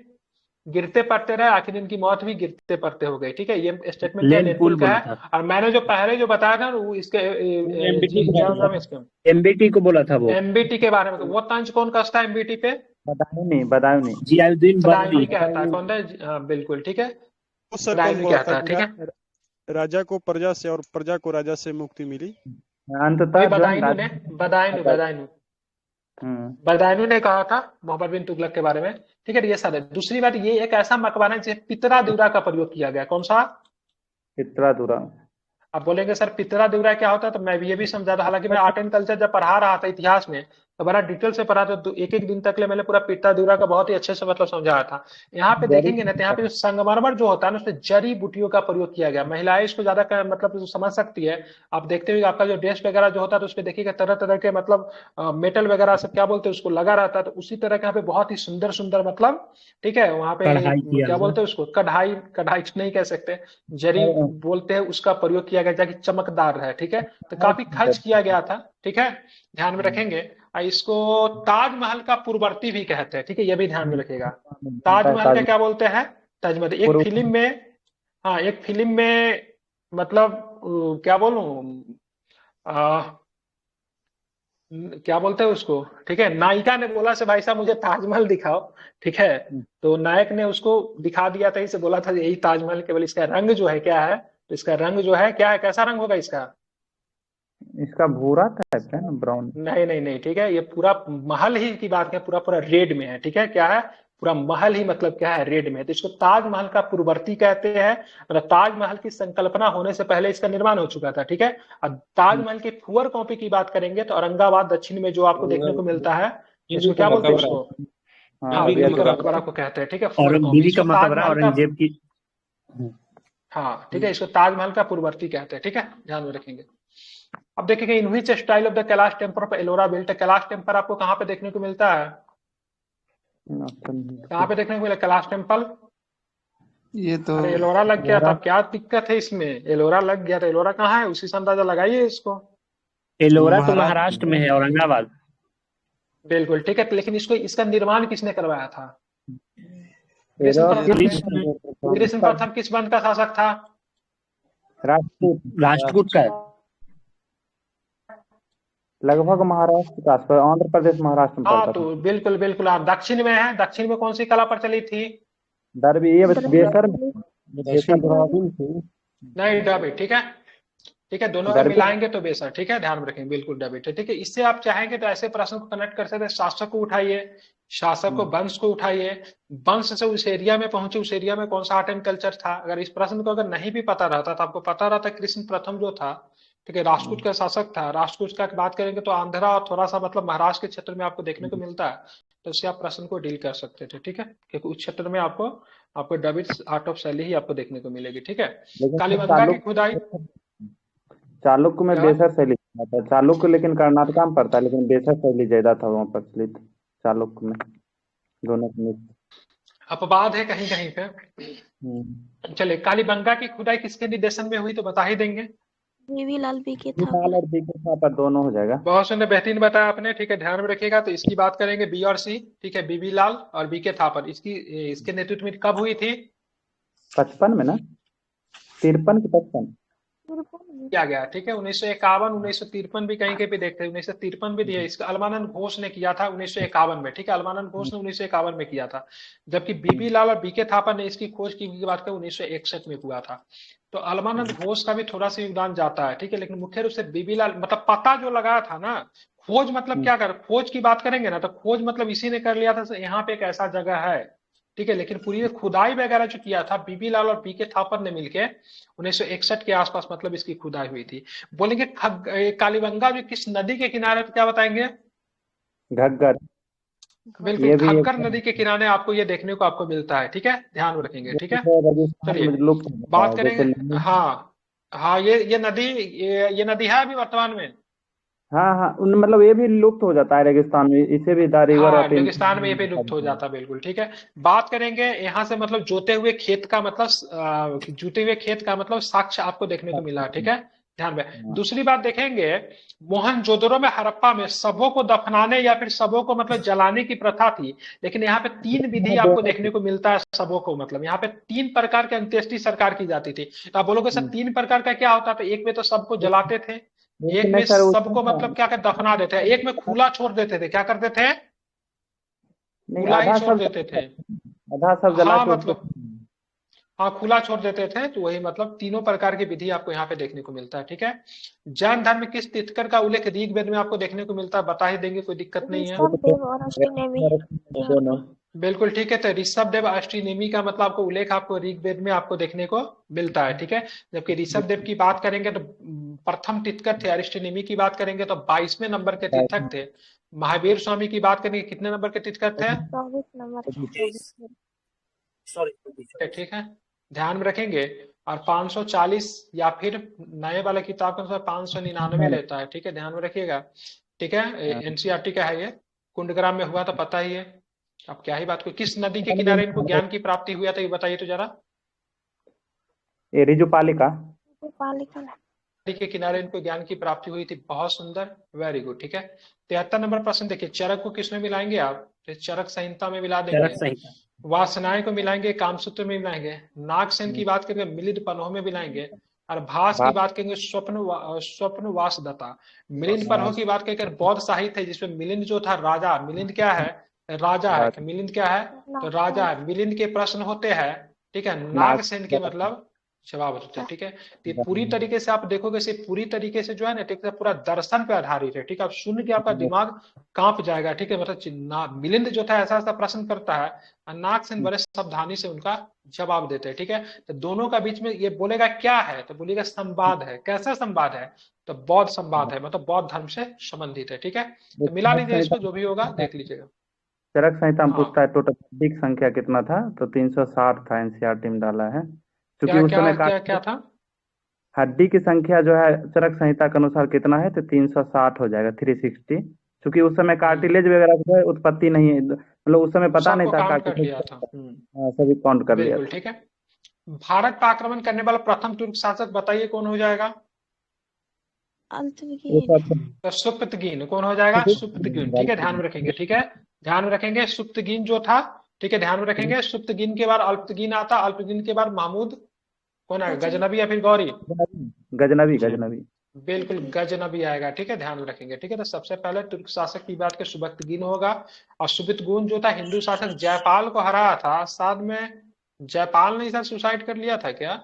हाँ 1008 में सही बोल रहे हैं, 1008 में जापान था। अपमानित होके ना, जब किस जापान ने इस साल सुसाइड कर लिया था, ठीक है। हाँ दिल्ली 1008 में सल्तनत के, हाँ मतलब आत्मग्लानि की वजह से दिल्ली सल्तनत के किस शासक ने अद्धा एवं वीक नामक सिक्का जारी किया? बताइए, अद्धा एवं वीक किसने चलाए थे? मोहम्मद गौरी है ना? बिल्कुल नहीं, मोहम्मद गौरी नहीं। दिल्ली FST सल्तनत में मोहम्मद गौरी कहाँ से आएगा? एफएसटी आएगा। सॉरी मोहम्मद बोलने गौरी कभी शासक बना ही नहीं, ठीक है, एफएसटी हो जाएगा, ठीक है। और ये एक ऐसा गधा शासक था जिसने ब्राह्मणों के ऊपर भी जजिया लगा दिए, और इसने अपने एक आत्मकथा लिखी जिसका नाम था फतुवात ए फिरोज शाही। क्या नाम है? फतुवात ए फिरोज शाही, ठीक है। इसने कुछ बात करेंगे तो इसने कुछ संस्था की स्थापना करवाई जिसके नाम था दारुल सफा। क्या नाम है? दारुल सफा, जो कि दारुल सफा, ठीक है, जो कि बात करें खैराती अस्पताल था। क्या था ये? खैराती अस्पताल था। खैराती बात तो समझ रहे? खैराती मतलब मुफ्त, खैरात नहीं बोला, खैरात बट रहा है क्या यहाँ पे? इसको बोलते थे खैराती अस्पताल। उसके बाद इसने एक किया दीवान ए खैरात, इसी से खैरात शब्द निकल कर गाँव देहात में बोलता खैरात बट रहा है। दीवान ए खैरात, दीवान ए खैरात में पैसे मिलते थे। क्या मिलते थे? पैसे। दान विभाग था, लेकिन दान किसके लिए था? सबके लिए नहीं था, विधवा के महिला और लिए, बुजुर्ग बच्चियों के लिए जिनका विवाह नहीं हो पा रहा है, ठीक है, उन सब के लिए दिया जाता था, ठीक है। उसके बाद बात इसने एक काम बड़ा अच्छा किया, हम लोगों के लिए किया, इन्होंने दफ्तर ए रोजगार की स्थापना करवाई, जो कि बेरोजगारों को रोजगार देने का मतलब क्या करती थी? कार्य करती थी, ठीक है। तो रोजगारों के लिए रोजगार विभाग की स्थापना किसने की? सॉरी, बेरोजगारों के लिए रोजगार विभाग की स्थापना किसने की? तो एफएसटी ने की। किसने की? फिरोज शाह। इसको कैनाल मैन के नाम से जानते, किस नाम से? मैन ऑफ कैनाल के नाम से जानते थे। लेकिन इसने मतलब क्या, बड़ा चालाक था ये। इसने बोला ठीक है नहर का पानी लोगे, ठीक है देंगे, लेकिन इसके ऊपर एक टैक्स लगा दूंगा। टैक्स का नाम क्या था? हक ए सब्र। क्या नाम है? हक ए सब्र नामक टैक्स लगा दिया, जो कि आई थिंक 10% के आसपास होता था, जो कि मतलब एक प्रकार का सिंचाई कर था, ठीक है। ध्यान, ये सब मैं अपने मन से ही बोला हूँ, देख लीजिएगा, फैक्ट इधर उधर हो सकता है, ठीक है। पहला शासक है जो जिम्मी शब्द का प्रयोग किया था, जिम्मी वर्ड पूछता है शब्द ही है। हाँ, जिम्मी वर्ड किसको बोलते हैं? जिम्मी वर्ड वैसे लोगों को बोलते थे जो कि इस्लाम नहीं थे, ठीक है, जो कि हाँ, मतलब गैर इस्लाम मुसलमान। धर्म, गैर मुस्लिम शब्द को, गैर मुस्लिम को जिम्मी शब्द से इन्होंने संबोधित किया था, ठीक है। आप देखेंगे 1757 में चलेंगे, ठीक है। तो 1757 में प्लासी का किस गवर्नर के शासन काल में हुआ? तो देखिए थोड़ा सा इस प्रश्न को अगर मैं काउंटर करना चाहूँ तो काट सकता है कि गवर्नर शब्द जो था कंपनी का गवर्नर हो सकता है, लेकिन इसमें भारत का गवर्नर नहीं होगा। भारत का गवर्नर, सॉरी, बंगाल का गवर्नर 1773 में आता है, ठीक है। तो यहाँ पे देखेंगे कंपनी के गवर्नर के साथ साथ भारत के गवर्नर भी रहने का, सॉरी, बंगाल का भी गवर्नर रहने का योगदान किसके पास है? तो हेस्टिंग्स के पास है। किसके पास है? हेस्टिंग्स के पास। हेस्टिंग्स 85 तक रहेगा। कब तक रहेगा? 85 तक रहेगा। लेकिन 75 में जो लड़ाई होता है उस समय कौन होगा? तो क्लाइव साहब होंगे। कौन होंगे? क्लाइव साहब होंगे। कौन हो जाएंगे? ध्यान में रखेंगे, रॉबर्ट क्लाइव हो जाएंगे, ठीक है। रॉबर्ट क्लाइव की बात करेंगे कि ऐसा गवर्नर था जो कि 1757 कंपनी का बात कर रहा, बंगाल का नहीं बात कर। बंगाल में गवर्नर साहब 1773 के रेगुलेटिंग एक्ट में आएगा, ठीक है। ये 1757 से लेके 1760 तक रहेगा। कब तक रहेगा? 1760 तक रहेगा, ठीक है। लेकिन क्या होगा, 1757 से लेके 1760 तक ये रहता है, लेकिन फिर से क्या होता है आगे चल के, आपको देखो बक्सर की लड़ाई होती है 1764 में। इसमें ब्रिटिश सेना जो थी भारत की 3 बड़े सेनाओं को मतलब संयुक्त रूप से पराजित कर दी थी। वन वाज बंगाल, अदरवाइज क्या बोलते हैं उसको, अवध, एंड क्या बोलते हैं, मुगल, ठीक है। तीनों को जब पराजित कर देता है तो यहाँ पे लोगों को समझ में नहीं आता इनके साथ संधि किस तरीके से किया जाए। इसका अनुभव किसके पास होता है? क्लाइव के पास होता है। देन क्लाइव को फिर से मतलब क्या किया जाता है, कॉल किया जाता है, भाई साहब आइए इनके साथ संधि कीजिए। तो क्लाइव फिर 1765 में आ जाएगा। कब आ जाएगा? तो क्लाइव 1765 में आ जाएगा संधि करने के लिए, 67 तक रहेगा। तो 65 से लेकर 67 तक क्लाइव, और 57 से लेकर 60 तक क्लाइव, मतलब 2 चरण में मतलब कंपनी का गवर्नर रहेगा, ठीक है। इसको आपको ध्यान में रखेंगे, ठीक है। बीच में बेंसी टार्ट रहता है, बीच का काल 60 से हाँ, बीच में बिल्कुल बिल्कुल, हाँ, बीच में बेंसी टायर रहता है, लेकिन बेंसी टायर को कुछ समझ में नहीं आता रहता। इसने जब आया तो बंगाल में डायरकी की शुरुआत करी। डायरकी समझते हैं? द्वैत शासन प्रणाली। क्या बोलेंगे? डायरकी द्वैत। लेकिन जब वारेन हेस्टिंग्स जो आता है तो डायरकी को हटा देगा। क्या करेगा ये? डायरकी को बंगाल से हटा देगा, ठीक है। तो ये सारे फैक्ट थे, आप इसको याद रखें, ठीक है। चलिए, रानी लक्ष्मीबाई, लियोनस कार्टियस जो है की एक पुस्तक लिखा हाँ, था, डार्की का पुस्तक लिखा था, ठीक है। लिनियन कास्टी का नाम, लिनियर कार्टेस का नाम था, डार्की नाम है पुस्तक। उसी में शासन व्यवस्था को 2 तरीके से किस तरीके से चलाया जाए उसके बारे में जानकारी दी थी।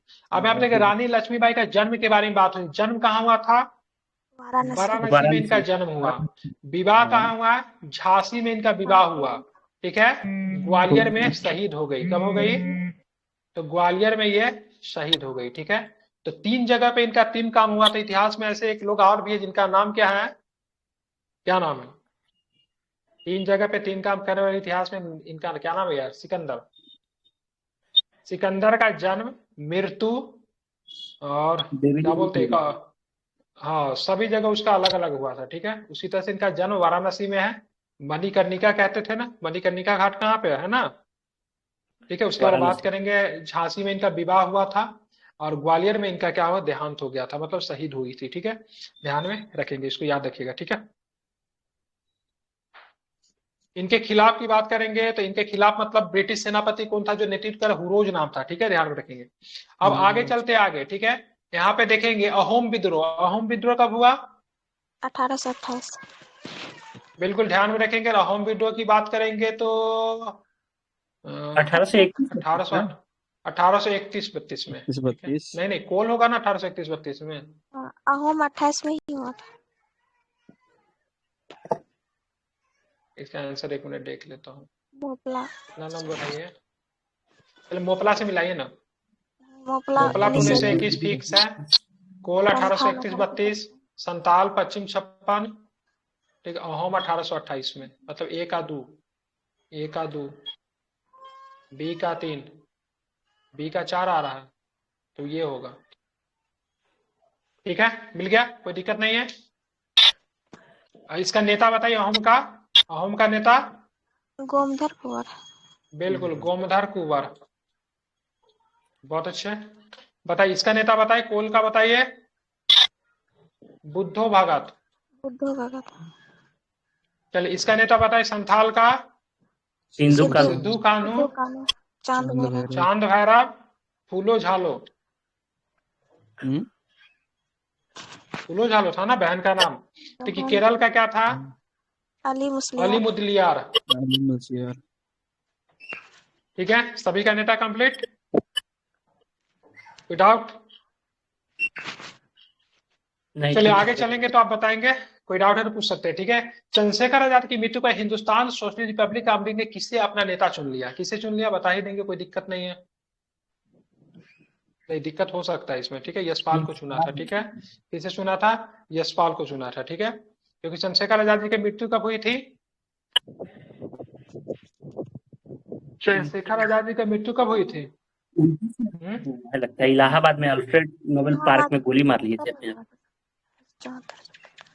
तो बताइए ना कब हुई थी? तो पता है, सबको पता है, लेकिन मृत्यु कब हुई ये मेरे को नहीं पता है। ये 1829, 30, 31, 1931 है क्या? चेक कीजिएगा, 1931 में होना चाहिए। इनकी मृत्यु आई थिंक ना 27 मार्च को होती है, सॉरी 27 फरवरी को होती है। ठीक है, 27 फरवरी को इनकी मृत्यु हो जाएगी, और 23 मार्च मतलब कुछ दिन के बाद ही 23 मार्च 1931 को भगत सिंह को भी फांसी दी जाएगी। ठीक है, उसका नेता कोई बड़ा रहता नहीं, इसलिए यशपाल जी को मतलब नेता चुना जाता है। ठीक है, तो फरवरी 1931 में इनकी मतलब इनको मतलब देहांत इनका होता है, और उसके बाद भगत सिंह जी। ठीक है, इसको आपको ध्यान में रखेंगे। ठीक है, याद आएगा, भूलेंगे नहीं ना। चलिए आगे चलेंगे, 79 नंबर हो गया। चलिए 80 नंबर में आते हैं। मुस्लिम लीग की स्थापना कब हुई तो बता ही देंगे। तारीख कौन सा था? 30 दिसंबर। कौन सा? 30 दिसंबर, याद रखिएगा। ठीक है, कहाँ पे हुआ? ढाका में। ठीक है, कहाँ पे हुआ? और ढाका गलती, ढाका कैसे लिखते हैं? ढाका, ढाका ऐसे लिखते हैं, ढाका। ठीक है, ढाका किसके बुलाने पे? तो ढाका का एक नवाब था, किसका नाम था? सलीमुल्ला। क्या नाम था उसका? सलीमुल्ला। ठीक है, ध्यान में रखेंगे, सलीमुल्ला। ठीक है, ध्यान में रखेंगे। एक और भी था, महसीन उल मुल्क। ठीक है, और सलीमुल्ला का संस्थापक माना जाता है। आगा खान को प्रथम अध्यक्ष चुना गया। ठीक है, तो ध्यान में रखेंगे। आगे चलेंगे, आगे प्रश्न देखेंगे कौन सा है। तो यहाँ पे देखेंगे बम्बई। बम्बई में कौन सा हुआ बताइए? कांग्रेस का अधिवेशन बम्बई वाला 1885। बिल्कुल, 1885 वाला कहाँ पे हुआ? बम्बई में हुआ, जो कि कहाँ पे होना था? पुणे में होना था। मद्रास कौन होगा? मद्रास 1894 कानपुर। सारामिल्ला अमृतसर 1919। ठीक है, उसी के बाद कांड हो जाता अमृतसर में। चलिए, बिल्ला कोई दिक्कत नहीं है। बम्बई में 1885 में कौन थे? बनर्जी साहब। मद्रास का 1894 में याद नहीं है। कानपुर 1925 में कौन थी? सरोजिनी नायडू। ठीक है, 1919 में कौन थे? अमृतसर देख लीजिएगा, याद नहीं मुझे। ठीक है, संविधान में प्रस्तावना में कौन सा शब्द बाद में जोड़ा गया? ये क्लास में रात में आपका चल रहा है कल एम लक्ष्मीकांत, उसमें मैं कई बार करवा चुका हूँ, तो ध्यान में रखिएगा। तो इसमें एक शब्द, दो शब्द और चार शब्द, ठीक है।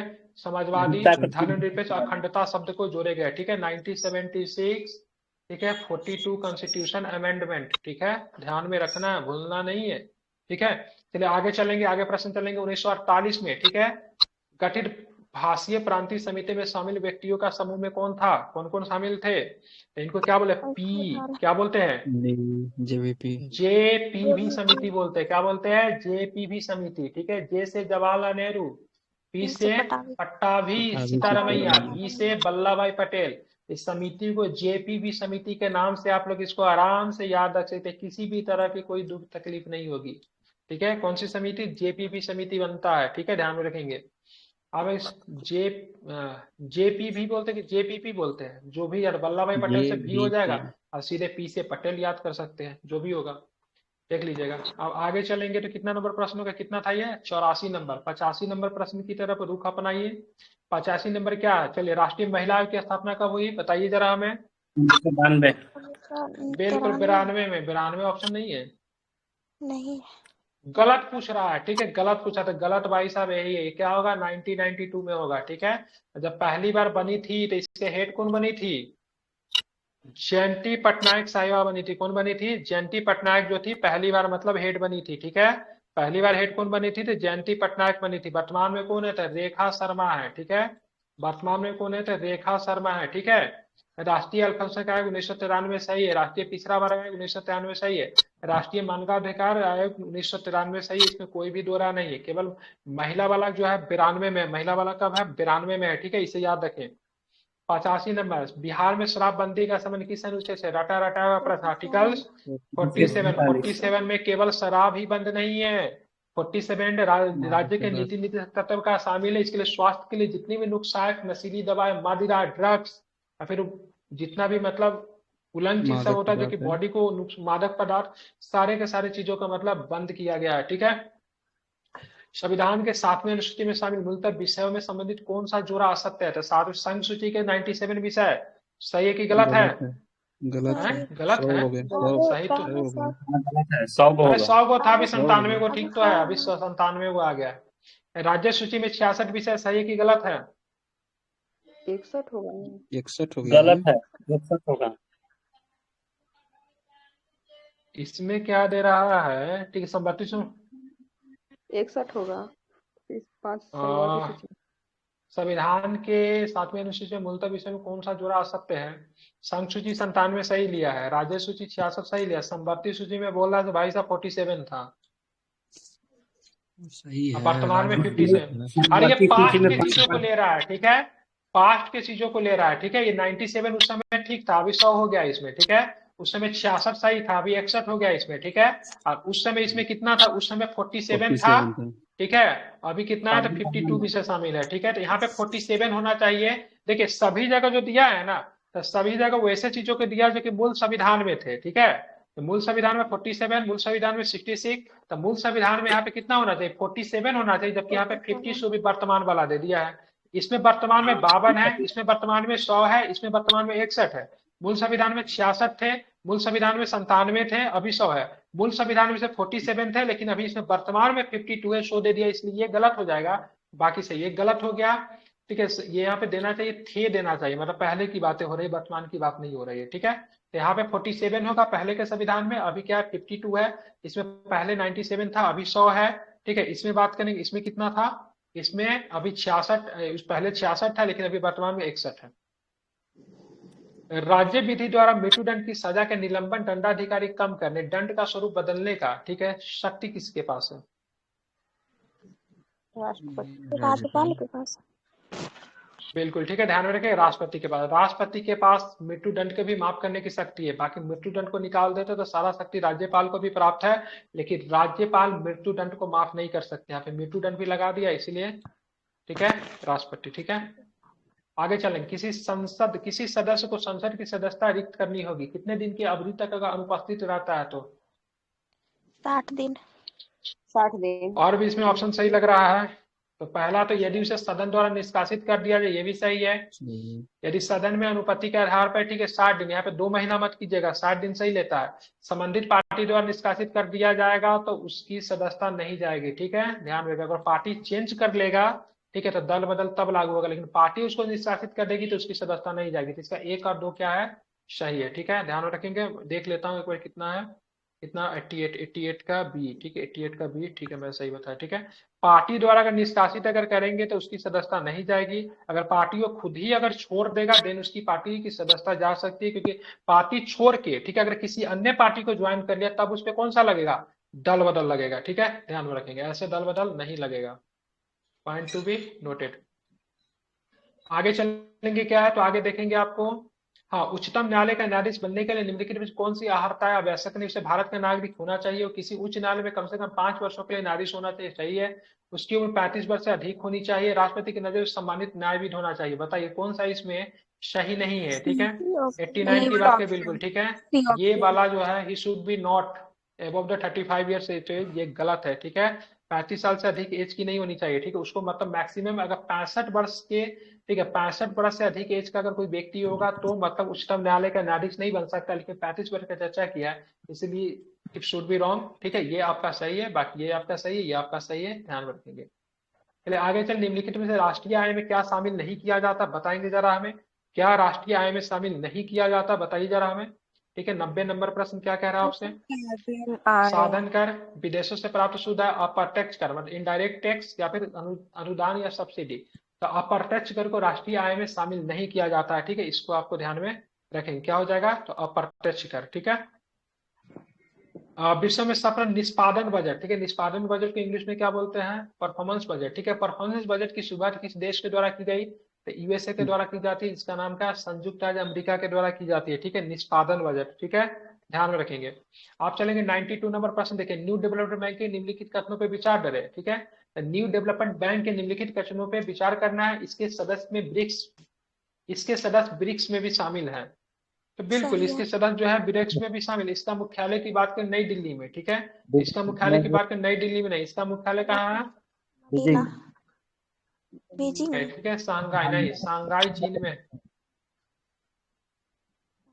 के प्रथम अध्यक्ष की बात करें, इसके प्रथम केवी कामत है जो कि भारत से ही थे, ठीक है, तो ये सही है, ठीक है। 1 और 3 नंबर जो है आपके सही है, ठीक है। आगे चलेंगे, गुलाबी क्रांति का संबंध किससे, बताएंगे जरा, गुलाबी क्रांति का संबंध किससे, तो क्या बताएंगे, तो झींगा से भी और प्याज से है, झींगा मछली प्याज दोनों से, ठीक है। गुलाबी क्रांति झींगा मछली और प्याज दोनों से, ठीक है। 1 और 2 इधर राइट आंसर, ठीक है, ध्यान में रखेंगे, ठीक है।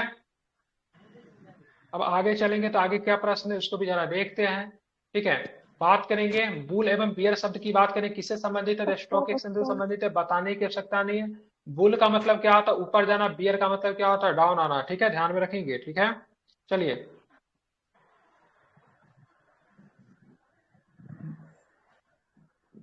शेयर का प्राइस चाहता है कम हो जाए, मतलब नुकसान कराना चाहता है उसको बियर कहेंगे, और जो चाहता है शेयर का प्राइस एकदम बूम होते रहे, बढ़ते रहे, उसको क्या बोलेंगे, तो उनको क्या बोला जाता है, उसको बुल बोला जाता है, ठीक है, ध्यान रखें। बाकी जो है 2011 की जनगणना के रिपोर्ट के अनुसार भारत की जनसंख्या में वार्षिक वृद्धि दर कितनी % की रखी गई, बताइए कितनी % वार्षिक वृद्धि दर है, तो ध्यान में रखिएगा, ठीक है, बताइए कितनी % है, 64 है, बिल्कुल 1.64% है, कितना है 1.64% है, ठीक है, इसको आपको ध्यान में रखना है। जबकि दशकीय वृद्धि दर की बात करेंगे तो 17.6% है, ठीक है, ध्यान में रखें, कितने 17.6% है, ठीक है, दशकीय वृद्धि मतलब अगर मान लीजिए किसी अगर भारत की जनसंख्या अगर 1000 है ना, तो ध्यान में रखेंगे ये मतलब कितने % हो जाएगी, ठीक है, कितना निकल जाएगा इधर 176, 1176, ठीक है, 1176 हो जाएगा, ठीक है, मतलब 10 वर्षों में बढ़ के, ठीक है, अप्रोक्स, ठीक है। बात करेंगे भारत की जनसंख्या घनत्व 382 वर्ग 382 क्या है, 382 प्रति वर्ग किलोमीटर है, 382 व्यक्ति प्रति वर्ग किलोमीटर है। और बात करें लिंगानुपात की बात करेंगे तो 943 है, कितना है लिंगानुपात, तो 943 है। बाकी जो होता है ट्रेन का क्वेश्चन है, बना लीजिएगा इसको, अगर बन जाए तो, नहीं बनेगा तो भेजिएगा, सोल्यूशन में ऑलरेडी भेज चुका हूँ। बाकी आपके 95 क्वेश्चन थे, और ये आपकी अच्छी बात क्या है, प्रश्नों के लेवल काफी बढ़िया थे। अब मेरे द्वारा आपको एक्सप्लेनेशन कराने में लगभग 2 घंटा का नहीं 1.5 घंटा का समय लिया गया। ये प्रश्न कहाँ के थे, कहाँ भाग गया ये,